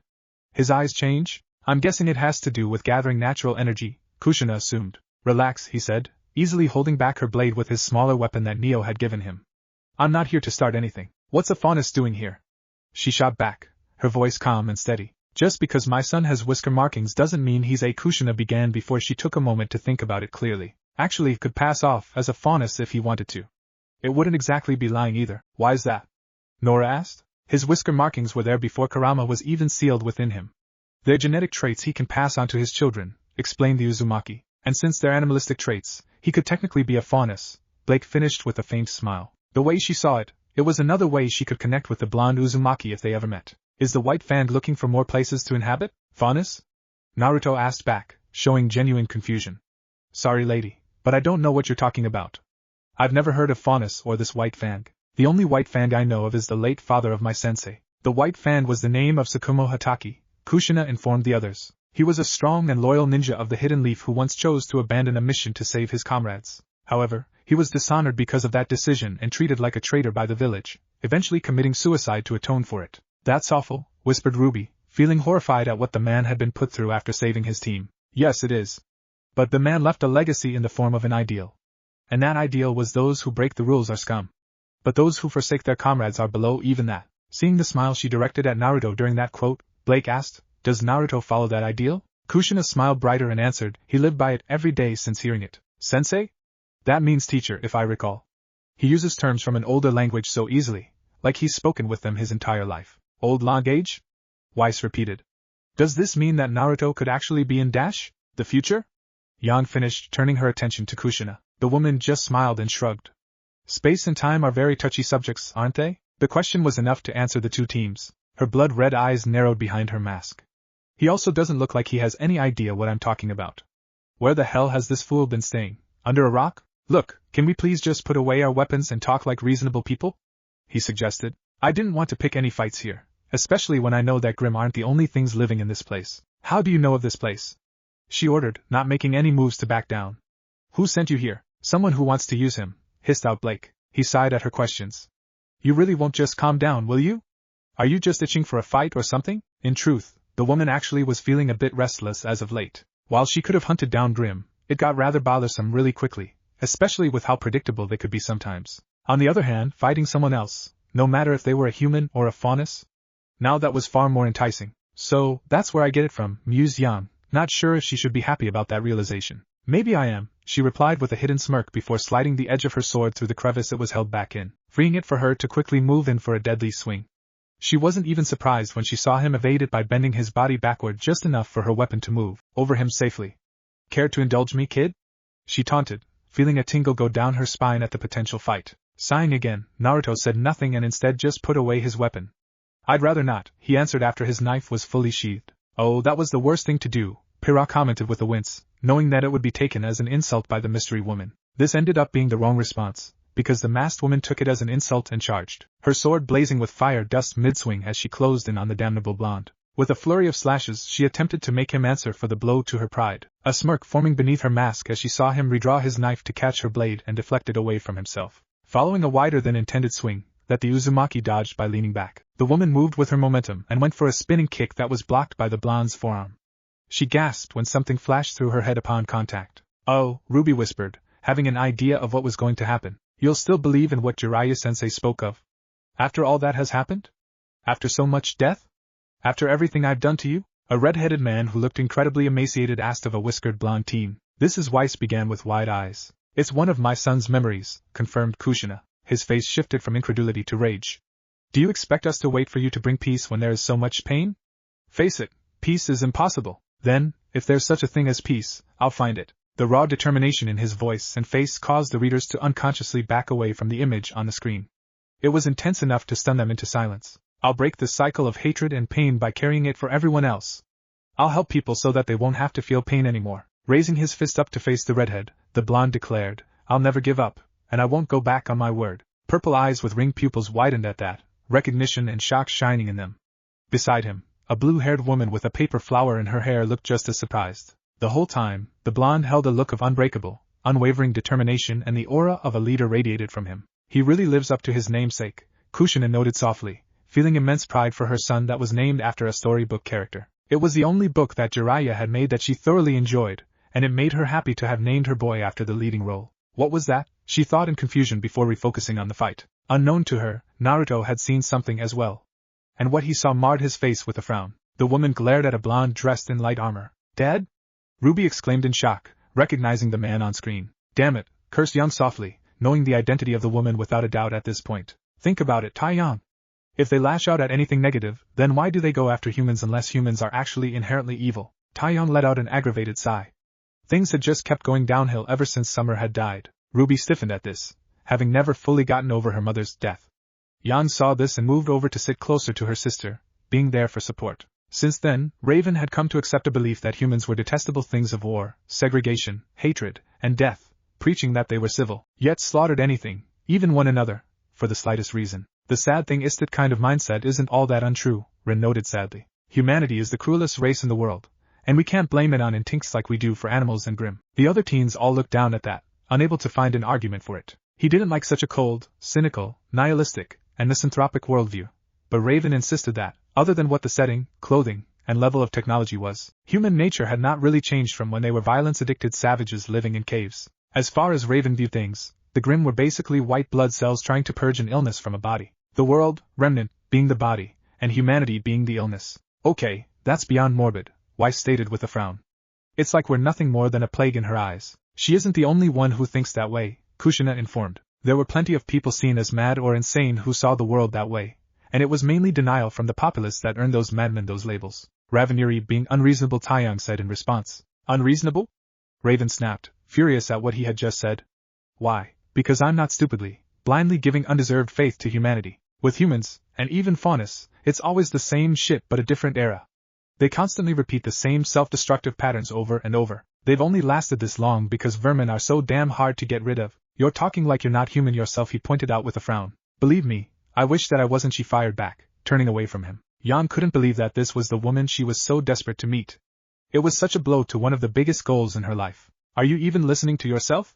Ravini, is this really the kind of example you want yourself to set for our daughter? Taeyang asked. That was the wrong thing to say, and he knew it as soon as he left his lips. In the time it took for him to even blink, the end of her sword scabbard was buried in his gut before he was flipped over and slammed onto the ground. The next thing he knew after the unexpected attack was the tip of Raven's unsheathed odachi hovering ominously over his throat. Dad! Both daughters of Taeyang exclaimed in shock, Yang's eyes glaring bloody red at her mother's image. Glaring down at the man before her, Raven hesitated before she shook her head in disgust. You're so naive to everything that it's revolting so much that it's not even worth putting you out of your misery, she stated, clicking her teeth in annoyance before sheathing her sword and turning as a red-black portal opened up in front of her. With nothing left to say to him, she entered it, and never looked back. Her eyes returning to their natural lilac shade, Yang stared at the image of her disappearing mother with immense disbelief. Mom, why? Damn, he mentally cursed. It's not just when I bump fists with people, he deduced, forcing his body to evade more than guard. I can still link my soul with others when in combat. Not good, John noted with a frown. Stop dodging and fight, damn it! Roared the woman as she began using wind dust to extend the reach of her long sword even further. Ragh! She cried, bringing her sword down for a bisecting slash. Her eyes widened behind her mask when she saw him easily catch her weapon again with his. But his knife's edge also had an extended wind blade. The surprising part about it was that it was there without any use of dust. Wind chakra? Weiss asked, remembering what Kushina had said before about elemental affinities. Correct. Is that his semblance? She thought before wincing when another vision forced itself into her mind. There are 3 words I say to people who compliment my hair, a stunning red-headed woman said softly to the whiskered blonde, a loving smile gracing her face as her long tresses curled around her. The space around them looked to be bathed with warm golden light, as if it were a dreamscape safe from the harshness of reality. All of the teens turned to the woman in question, only to see her fighting back tears at what they were seeing. So, they stayed silent and just watched. Oh yeah? Asked the teen, a grin on his face. And what's that, Mom? Her smile grew more loving, if that was even possible, as she stated, I love you. His grin fell for a look of shock before it returned with a vengeance while he rubbed his head bashfully. Kushina was wiping her tears, overcome with emotion at seeing how 3 simple words sparked such a reaction from her precious child. "So, what do you get when a child is born from the yellow flash and the red habanero?" she asked with a grin that matched, or most likely sired, his own. Standing up proudly, he held onto his orange and black jacket and stretched it outward slightly. "You get the Leaf's orange Hokage, Naruto Uzumaki," he declared with pride. The teen's mother gave a content laugh at that, making the whole scene all the more heartwarming. It was hard for the remnant inhabitants not to tear up at the heartfelt moment, especially for Team RWBY. For Ruby, it made her imagine what it would have been like for her if her mother had still lived. Such thoughts were bittersweet, but the bitterness was slowly fading away. For Weiss, she mused thoughts of what her life would have been like without the Schnee name being so significant. She couldn't help but imagine it to be much more enjoyable, but she knew that she wouldn't have met her friends if her life had been any different. For Blake, it reminded her of her parents back home and how they had always loved and supported her before she ran off with Adam and the White Fang. Guilt and shame filled her, and she mentally made plans to finally get back in touch with her family, if for no other reason than to say how much they meant to her. As for Yang, she felt happy for and jealous of Naruto. She could sympathize with him not having a mother, but she was jealous that the one who gave birth to him was so loving and supportive, unlike Raven was for her. It was hard for her to see such genuine love between a mother and child with such bitter thoughts about her own mother. What the hell is this? She thought in frustration as she stumbled back, her mind starting to have trouble keeping pace with her body. "Prepare to fire," the Atlas robot said, taking aim at a group of faunus who were members of the pacifist White Fang, those who wanted rights and equality for their kind. After all, it wasn't their faults they had animal features, so why were they denied being treated the same as others? Damn right, Blake agreed wholeheartedly. Yet there they were, lined up in front of a firing squad of unfeeling automatons, going to be put to death because they had a protest rally outside of Atlas's capital, wanting to know why they weren't allowed their freedom and rights. "Dear Aum," uttered Weiss, her voice soft as she saw what her homeland was going to do to peaceful protesters. The sight sickened Raven to her core, and she looked to her partner and best friend. Said partner was a young woman dressed in a white hooded cloak that covered a red-black corset and a skirt. She had silver eyes, a pale complexion, and black and red hair. A double-bladed polearm, one that Raven personally knew could convert to a sniper rifle, was slung across her back. "Summer, Mom," whispered Ruby, her eyes watering as she saw the woman's image. A smile was on the girl's face as she saw her mother about to perform an act of good that she too wouldn't hesitate to do. Yam was silent as she saw the closeness between hers and Ruby's mothers. They were partners, best friends, as quoted just a moment ago. She never believed she would see this between the two mother figures in her life. She started to say, but her partner cut her off. "You don't need to say a word." Summer's silver eyes narrowed and her fingers were twitching dangerously. Raven saw that it was taking all her friends' self-control and training as a huntress to keep from whipping out Lunar Flora, her weapon, and going on a berserker rampage. "Looks like you got your naming skills from her," Blake noted, sending Ruby a smile. "You look a lot like her too." "Thanks," the young team leader replied softly, sending her faunus teammate a smile in return. Raven felt the same urge to do so with her own weapon, especially seeing as their old friend Placé Scarlatina was in the firing line. Scarlatina, wasn't that the last name of the rabbit faunus girl that Carden was bullying? Pyrrha asked her friends. "Yeah, it was," John answered with a scowl, still feeling angry at himself for how he acted when Carden was blackmailing him. "You go high, I go low," Raven suggested, and Summer nodded in agreement. Creeping away from their cover, the two moved into position. They had to be very careful with this. As Raven got as close as she could without being detected, she caught sight of a quick gleam from above in the very edge of her peripheral vision. "Good," she thought to herself. "Summer's in place. And just in time, too. Kick their butts, Mom!" Ruby cheered out, relieving the others at her natural attitude returning. It was hard to see her being so reserved and solemn. Readying armor-piercing, explosive rounds, the lead at Legion Knight said. "Now!" Raven cried, drawing her blade as it flicked through dust attributes: wind, fire, ice, lightning, and gravity. Switching to the last one, she stabbed her blade into the ground, where a gravity well was formed and produced a heavy pressure into the area, sending everyone to their hands and knees before a shot rang out and the head of the commander robot was blown off and leaving the rest of the Legion Knight robots, suddenly, without a lead unit. "Nice!" Yang couldn't help but exclaim, eager to see two huntresses in action, even if one was her estranged mother, and the other was lost to her after filling the void. As Raven undid the gravity well she created, she rushed forward, her blade flashing as she cut through metal and circuitry while a familiar polearm was thrown from on high and impaled another knight before Summer dropped down and retrieved her weapon, tearing the robot apart by doing so. Her silver eyes flashed for a moment as the two huntresses proceeded to make short work of the Atlas automatons before Summer turned to the group of gobsmacked faunus. "Don't just lie there, run!" she bellowed. "Seriously? Why would they just wait there?" Nora cried out. The faunus didn't need to be told twice and they all bolted. Summer and Raven hurried along with them, knowing reinforcements would be arriving soon. After borrowing a bullhead, the group crossed the border and flew all the way to, what they were told by Placé, the faunus safe haven of Vacuo. Seeing as the only real rule there was that those who were able to survive in Vacuo were welcome, regardless of background. Thank you both for helping us, Plissé said as the faunus disembarked. People like them are what we need, Blake noted. Ones who look past race and do what's right, no matter the consequences. Normally, I'd be upset at their reckless destruction of Atlas property, Weiss added. However, now I can only be thankful that they stopped wanton murder of innocent protesting. The Schnee and Faunus girls shared a look and gave one another small smiles. Bridges were slowly being mended through them. One of the others looked at her in shock. What? You're thanking them? They're humans. I bet that they're just like the ones that were gonna have those damn tin men kill us all. Everyone frowned at that. So what if I am thanking them? Fired back Plissé. Same race, different individuals. Just because these two are human doesn't mean anything. They chose to help us because they wanted to do what was right. If you're gonna be a racist bigot and turn on our rescuers because of things they can't help, then it seems to me you and the ones that ordered to have us all shot have more in common than you think. Because of them, I have a real chance of going back home and letting my daughter be born. Damn, the teens all commented, amazed at the tirade that Velvet's mother gave her fellow faunus. The faunus didn't seem to care about that as he yelled, shut it, human lover. So you hate the ones who we owe our lives to? Just like that?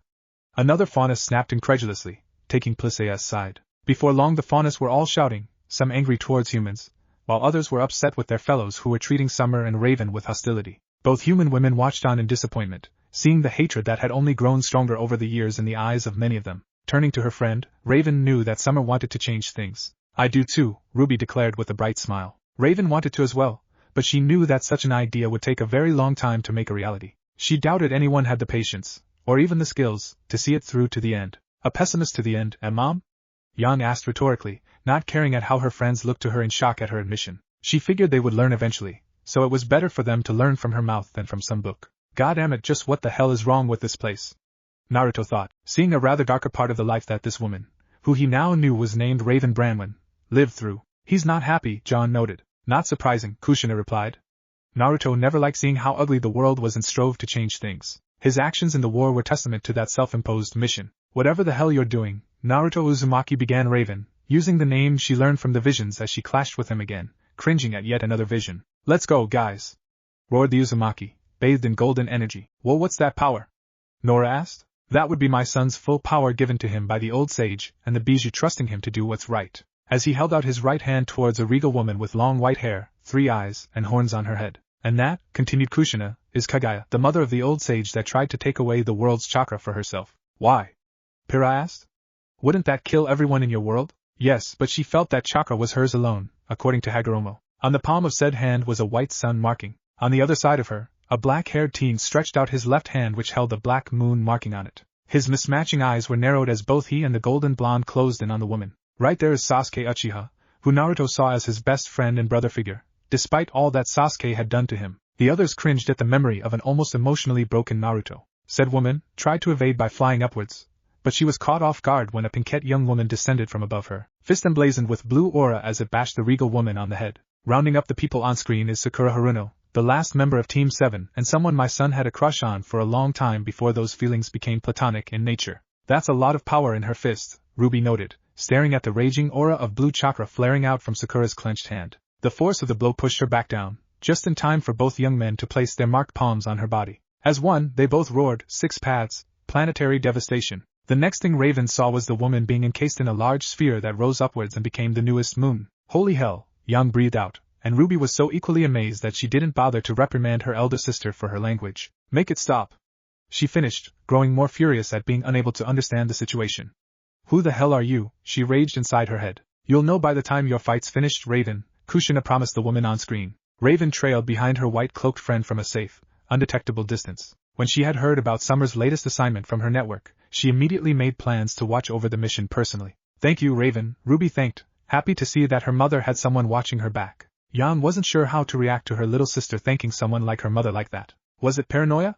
Perhaps, but there was something about these guys that just rubbed her the wrong way, and as a huntress, she'd honed her danger perception instincts to an insane degree. Besides, Summer was her best friend. Hell, they were practically family to one another. Family, huh? Scoffed Yang, bitterness in her tone. It was Raven's duty to look out for Summer, as far as the bird-themed woman was concerned. More importantly, Summer had a family waiting back home for her. She needed to go back to them, even if it was with the man Raven had called naive and left with her daughter. That made Yang blink in surprise. Wait, so you left me with Dad but you supported him and Summer getting together?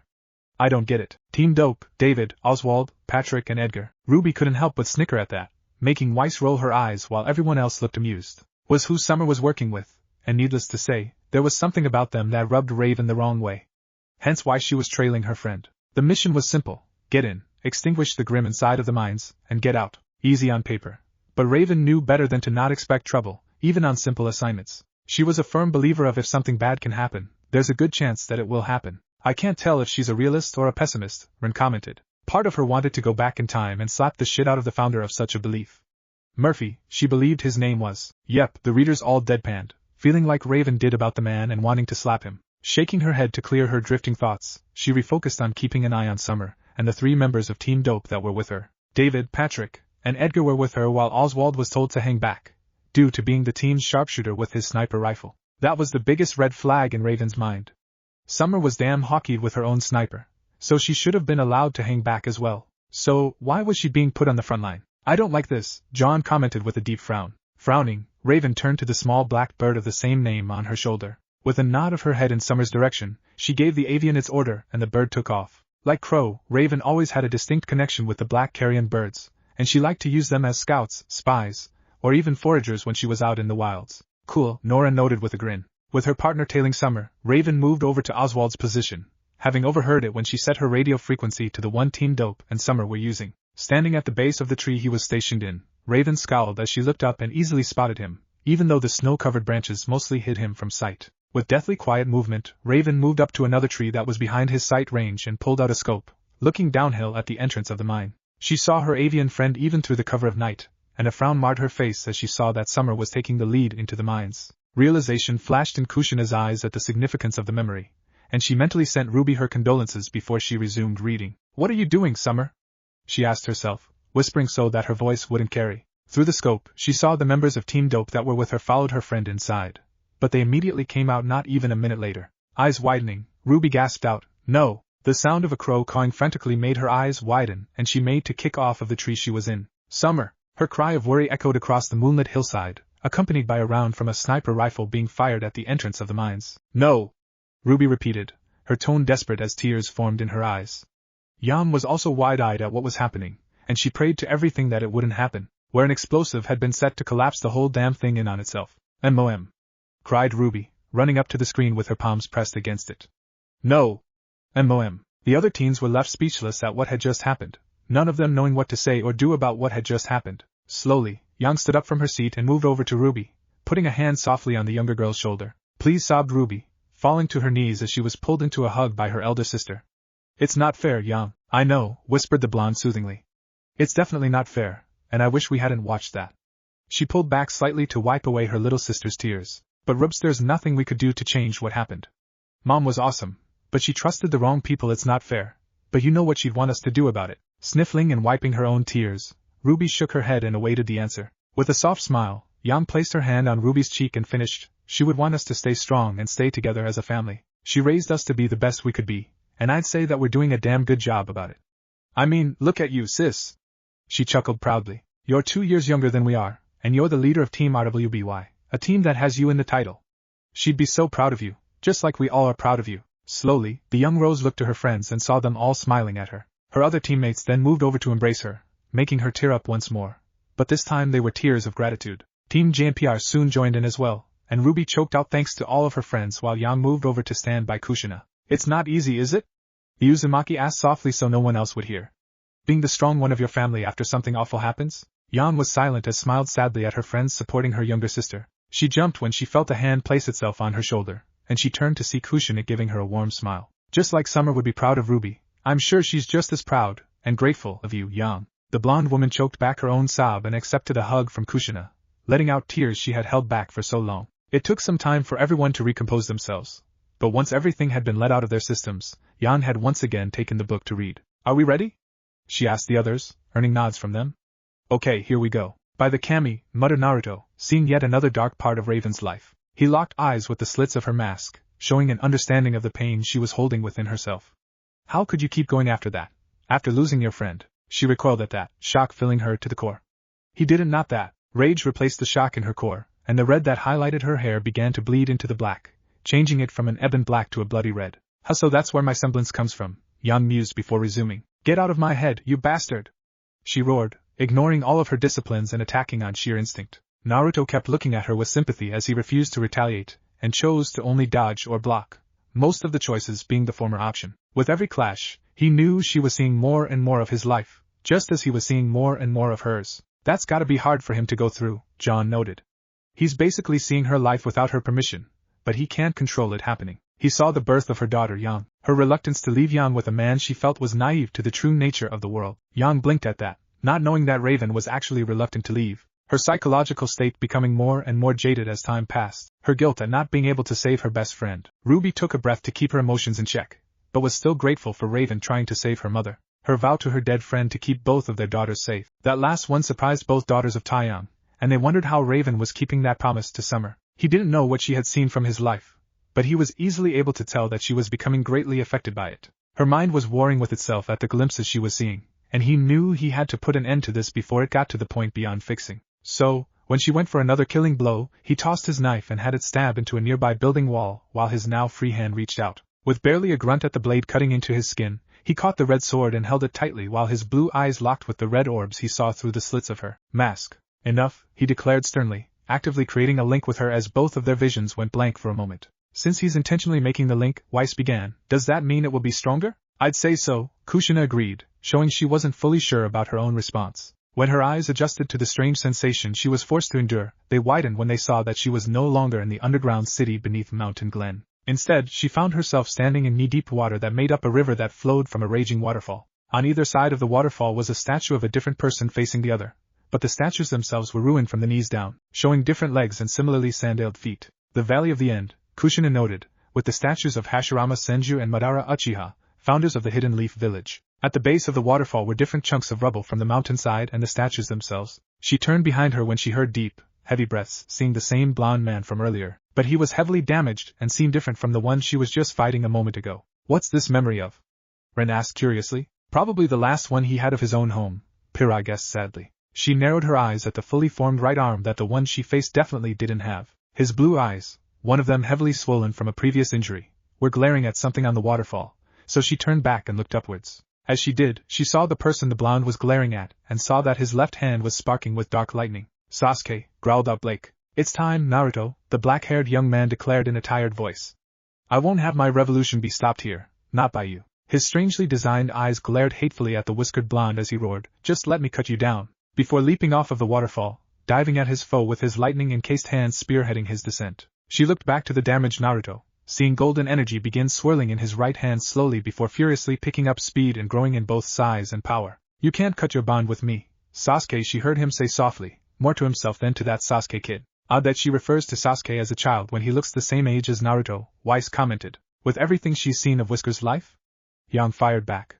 I doubt she'll be seeing him as a kid anytime soon. The force of his technique picked up the wind and water around him as he gave a powerful leap, meeting his opponent's charge with his own. As they got closer and closer, she saw the clashing energy wisps lash out at one another before the two combatants even reached each other. Her red orbs narrowed when the space around each impact seemed to distort and rip away at something. These rips surrounded both men, and their inevitable impact only linked them together into a more jagged rip in what she could only describe as space-time. Eyes widened throughout the room. Looking to them both with narrowed eyes, she saw that Naruto was the first to notice the rip, with a determination in his eyes that she had only ever seen in her brother Crow. Raven watched as the blonde forced more power into his technique so that he could direct Sasuke away from the rip. Kushina looked away at the scene, not wanting to see the consequences of her son's selflessness.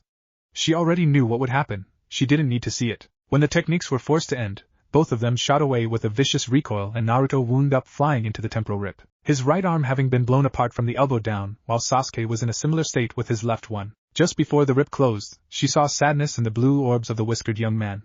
A part of her felt respect for him, as well as sympathy for his sacrifice. Damn bastard, Blake ground out, feeling a deep hatred for Sasuke and his hand in ruining the life of a selfless person like Naruto. Yang saw the look in Blake's eye and found herself genuinely surprised at how emotionally drawn she had become towards Naruto. At first she was happy to tease her about it since she thought it was just a crush on Blake's part.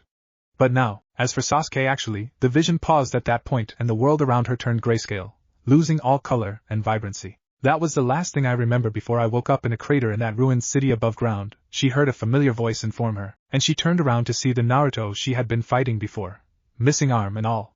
As you can see, I'm not exactly a natural-born citizen of Remnant. At least I don't think I am.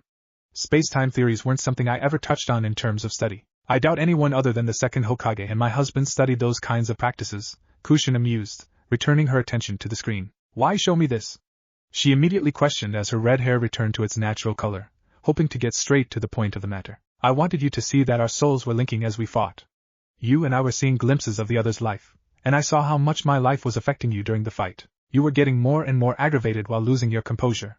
He looked down in guilt as he added, for what it's worth, I'm sorry if you felt invaded with what I saw, and I'm sorry that you had to live through so much pain. Save it, she cut off, her tone gaining an edge to it.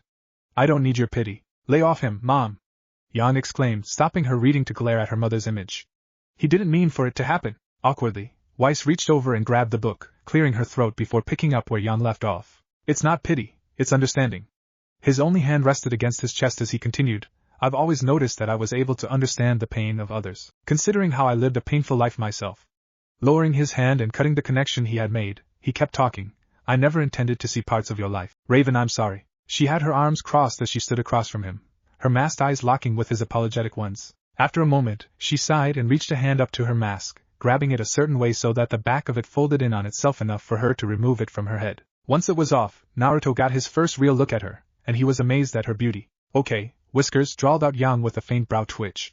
No need to be checking out my mom. Pale complexion that seemed natural on her, red eyes as deep as crimson, and a face that belied her age. In his opinion, she looked like she was just a bit older than his age of 17 instead of her obviously older age. Her hair framed her face perfectly, and the fringe that fell between her brows was just the cherry on top, in his opinion. In short, Raven Branwen was a looker. The twitching brow increased its intensity while Kushina chuckled to herself. I never thought my son would be into older women. Leaning on her leg with her hand on her hip, she asked, What do you want in Mountain Glen, Uzumaki? He gave a small chuckle and asked back, Finally letting me talk, are you? I could always pick up where we left off. She suggested as her brows furrowed, making him raise his hand up in surrender, while his chuckle became awkward in nature. No need for that, he pleaded before turning serious.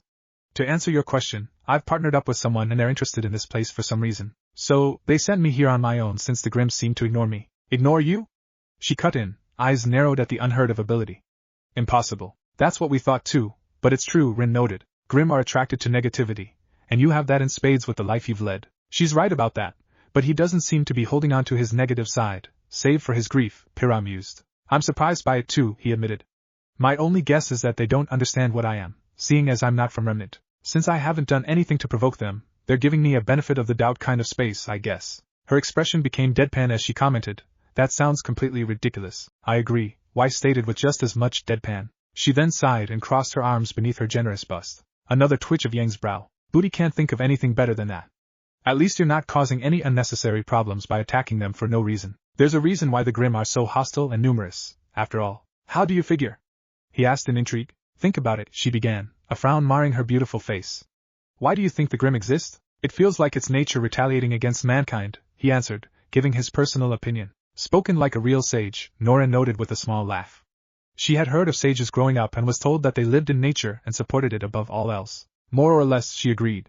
Grimm are made up of darkness, and they're attracted to more darkness such as the hatred of mankind. They're relentless in their pursuit of it, which is why their number only grow larger as time passes. And with how people can be deep down, began Naruto, sighing in disappointment. She nodded. They will never fully rid themselves of the Grimm. There's too much negativity lingering around the kingdoms, no matter how much they preach about how peaceful they are. Damn it, groaned out the blonde, leaning back against the building wall. Is there anything we can do to try and stop this? We? Repeated Ruby with a smile. He's already starting to see himself as part of Remnant. Not unless you can convince people to stop hating, fearing, or hurting one another. And with groups like this newer White Fang, the countless gangs throughout the kingdoms, and those that work behind the scenes, she gave a hollow chuckle, shaking her head and unknowingly drawing Naruto's attention to her hair before he caught himself. Damn it, Uzumaki! Stop checking out my mom! Comically raged Yang, feeling weird about it. It's impossible. A fool's goal. Naruto frowned thoughtfully at that. I'm a fool, he noted, his tone slightly suggestive. Kushina was slowly starting to grin at her son's words. She raised a brow. What? You think you can change this world? Newsflash, Uzumaki, it's a wasted effort. There's nothing you can do, so just give up any ideas of trying. To her surprise, he started to chuckle softly before it erupted into laughter. It was such a shocking thing that she actually took a step back on instinct. I can't believe how similar this whole clusterfuck is compared to the elemental nations. A cycle of unending hatred, people constantly at war with one another, even if they don't show it, and all of it seemingly pointless to try and fix. He gave another bout of laughter, holding his side and sliding down onto his backside as some tears formed in the corners of her eyes. It's almost like I never left home. The others cringed while Kushina was awaiting what her son would decide. Raven found herself slightly concerned about the mental state of the man, literally laughing himself to tears on the ground. A part of her wanted to just walk away and never look back, but the larger part rooted her feet in place, forcing her to stay until he was done. Rationality took over, and she began to realize that his tears were a sign that he was truly starting to come to grips with his situation. He had been forced away from the life he knew, and the place he found himself in was starting to show itself as a near copy of what he had fought through, of what he had endured his entire life. It was understandable, in her eyes, for him to be a bit off kilter. Thank you for not judging him, Raven, Kushina thanked. Based on what she had seen, Raven was impressed with how much Naruto had accomplished. He had fought against hatred itself in his world, proving himself to be stronger than it on multiple occasions, and opening his heart to those who had suffered. Friends, strangers, and even enemies found themselves rallying to him, standing at his side and looking to a brighter future, a radiant dawn. I like the sound of that, Ruby commented, earning the attention of the others. Naruto Uzumaki, the radiant dawn of Remnant. Kushina couldn't help her laughter at that, flashing Ruby a bright smile at her title for him. That sounds perfect. A faint smirk made its way to her face as she watched him finally start to calm down. You're an interesting one, Naruto Uzumaki. From his seated position, the blonde looked up to the sky through the hole he had made, watching the colors change from late afternoon to early evening, the orange and reds giving way to violets and blues. I'm not going to find a way back home, am I? He asked aloud, almost rhetorically as his face set into a bitter smile. So that's where his unexpected closure comes from, Blake noted, referencing the chapter's title. Moving over to him, Raven lowered herself down so that she was seated next to him. Her mask was rested beside her, as she too looked up to the sky. Sorry, Uzumaki. I don't think it's in the cards for you, even if you have the devil's luck. Damn, he said simply in response, though his tone held no malice in it whatsoever. Instead, it held reluctant acceptance. I had so much that I still wanted to do back home. I wanted to become Hokage. I wanted to talk with Hinata about her confession to me. That got an interested look from the woman beside him. The others looked interested as well. A girl confessed to Whiskers? Yan asked. Who was Hinata? Blake asked Kushina, fighting the frown that wanted to form. A woman in his graduating year who saw him as an inspiration and apparently loved him, answered the woman. What did she look like? Ruby added. She was a Hyuga, and they were known for their pale eyes. Recognition dawned on the teens, remembering the image of the girl with pale lavender eyes Naruto saw in the fire in Chapter 1. I wanted to try and have a family to pass on what I've learned. Raven moved her head in a SOSO manner as she cut in. That last one is still available to you. The way I see it, you have an opportunity that few people ever have presented to them. Oh yeah? He asked with a raised brow. And that is? A second chance. A new start, she answered, turning so that she looked him in the eye. I'm honestly envious of you, Uzumaki. I would do almost anything to have another chance. But I've been tainted too much in my life. Yan idly wondered what would have happened if Raven did have a second chance. He frowned at her, surprising the woman as he did so. You're not tainted, Raven. You've just experienced too much pain to see the good in others. Whatever goodness that's in people usually comes with some ulterior motive, she fired back, frowning back at him. The only reason you're different is because you're not from here. That's not true. What about Summer? He has a point, Pyrrha agreed with a smile aimed at Ruby. You would use her against me? Her hair flickered red for a moment. If it helps you see how much pain has blinded you, then yes, he answered firmly. Summer reminds me of myself, wanting to do everything we can to help others. We don't do it for ourselves or for any kind of fame. We do it because we know it's the right thing to do, because it's what our hearts tell us is right. Sounds like someone else I know, Blake mused with a smile, gently nudging Ruby who looked bashful. To his surprise, Raven gave a melancholy smile as she shook her head. You sound just like her. She always talked about doing what felt right, especially when it came to helping others. A soft chuckle escaped her lips, along with a tear that rolled down her cheek. She would have loved to meet you, and so would her kid. That girl is as reckless as her mother, but is also just as morally influenced. Ruby was red-faced in embarrassment, while the others had a small laugh. Naruto chuckled as well, giving a small smile. Sounds like my kind of person. She's naive though, and I'm worried for her, if I was honest with myself. One of these days, she's going to see firsthand just how cruel the world can be. When that comes, she'll either break or she'll be like you, strive to get stronger to fix it. Ruby gulped at that, hoping that she would stay strong if that ever happened. He nodded in understanding. Maybe I'll see her for myself one of these days. I'd like to see what makes her so special. I'm sure you will, Raven commented with certainty. Keep a lookout for anything concerning a girl in a red hood and a big scythe.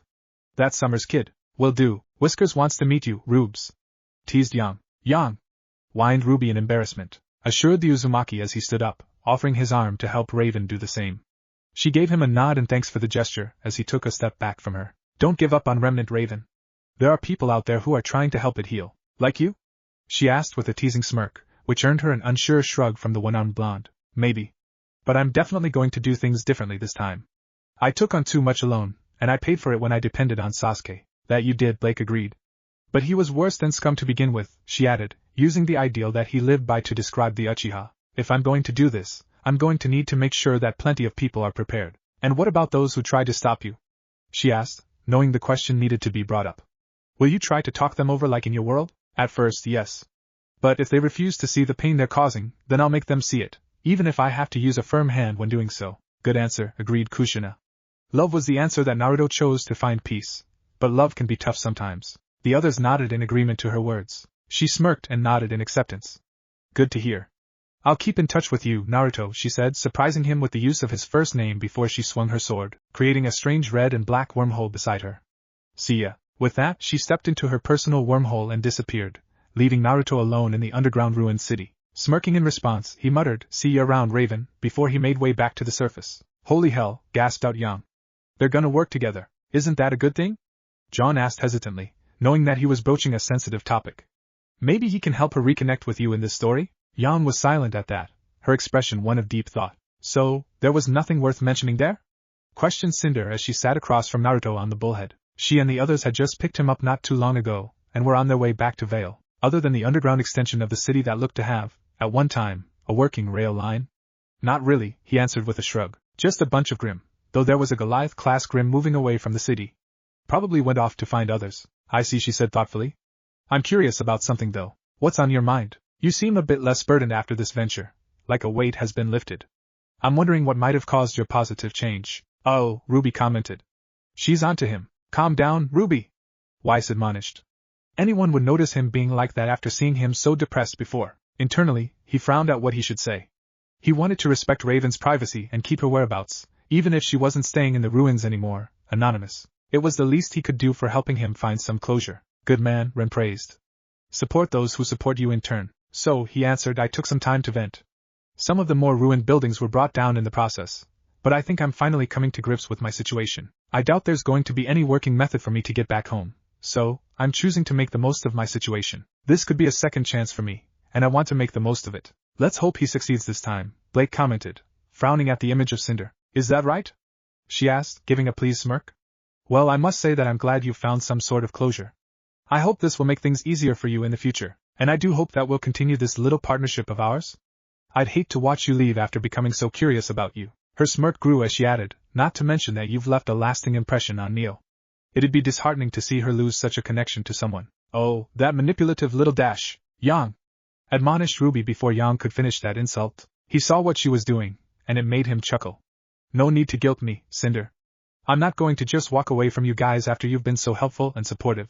Leaning back and grinning, he asked, so, what's the next step? I'm glad to hear that, Naruto, and the next step is actually rather simple, she began, her smirk still in place. While I leave Roman and Mercury in charge of things for the time being, that won't end well, Nora noted, sounding totally serious for once. You, myself, Emerald, and Neil will be attending the school here. Beacon is famous for producing able-bodied huntsmen and huntresses, and we need to find some people who can rally to our cause. She's recruiting, noted Piral with a rare glare on her face that was aimed at Cinder. And that cause is? He pressed, pushing down a groan at the idea of school. He wasn't a fan during his years at the academy, something many people back home could attest to. Her eyes glowed for a moment as she gave a single-worded answer. Change. That could mean anything, Blake stated, not liking the vague response Cinder gave Naruto. Well, Weiss said as she bookmarked the page, that's the end of this chapter. I think we should take some time to think things over, especially with the emotional weight this chapter had. Good idea, John agreed, sending the heiress a smile that she ignored. We'll meet here again tomorrow, everyone. Sounds like a plan, Ruby agreed as the group all left the room and returned the book to the librarian. Once they all reached their rooms, Kushina didn't even twitch when she heard someone nervously clear their throat. Miss Kushina? Yes, Blake? Replied the woman, turning to face the fauness with a kind smile. Blushing in both nervousness and shyness, she hesitantly requested, if it's not too much trouble, could you tell me more about your son? Oh? And why ask me on your own and not with your team? Pressed the Uzumaki, her smile turning into a grin that made Blake's blush deepen. She swallowed the lump in her throat. I didn't want them to make fun of me. Kushina's grin softened at that, and she placed a hand on the girl's shoulder. Once her amber eyes met Kushina's violet, the redhead offered, would you like some tea while we talk? Perking up, Blake answered, green tea, please, as she followed Kushina into her room. What, if neglected Naruto mercenary Ruby, and thanks for watching my video till the end. If you enjoy this content, then do consider subscribing to my channel, and leave a like if you guys need the next part. Comment down, and thanks for watching the video, and see you guys in the next video.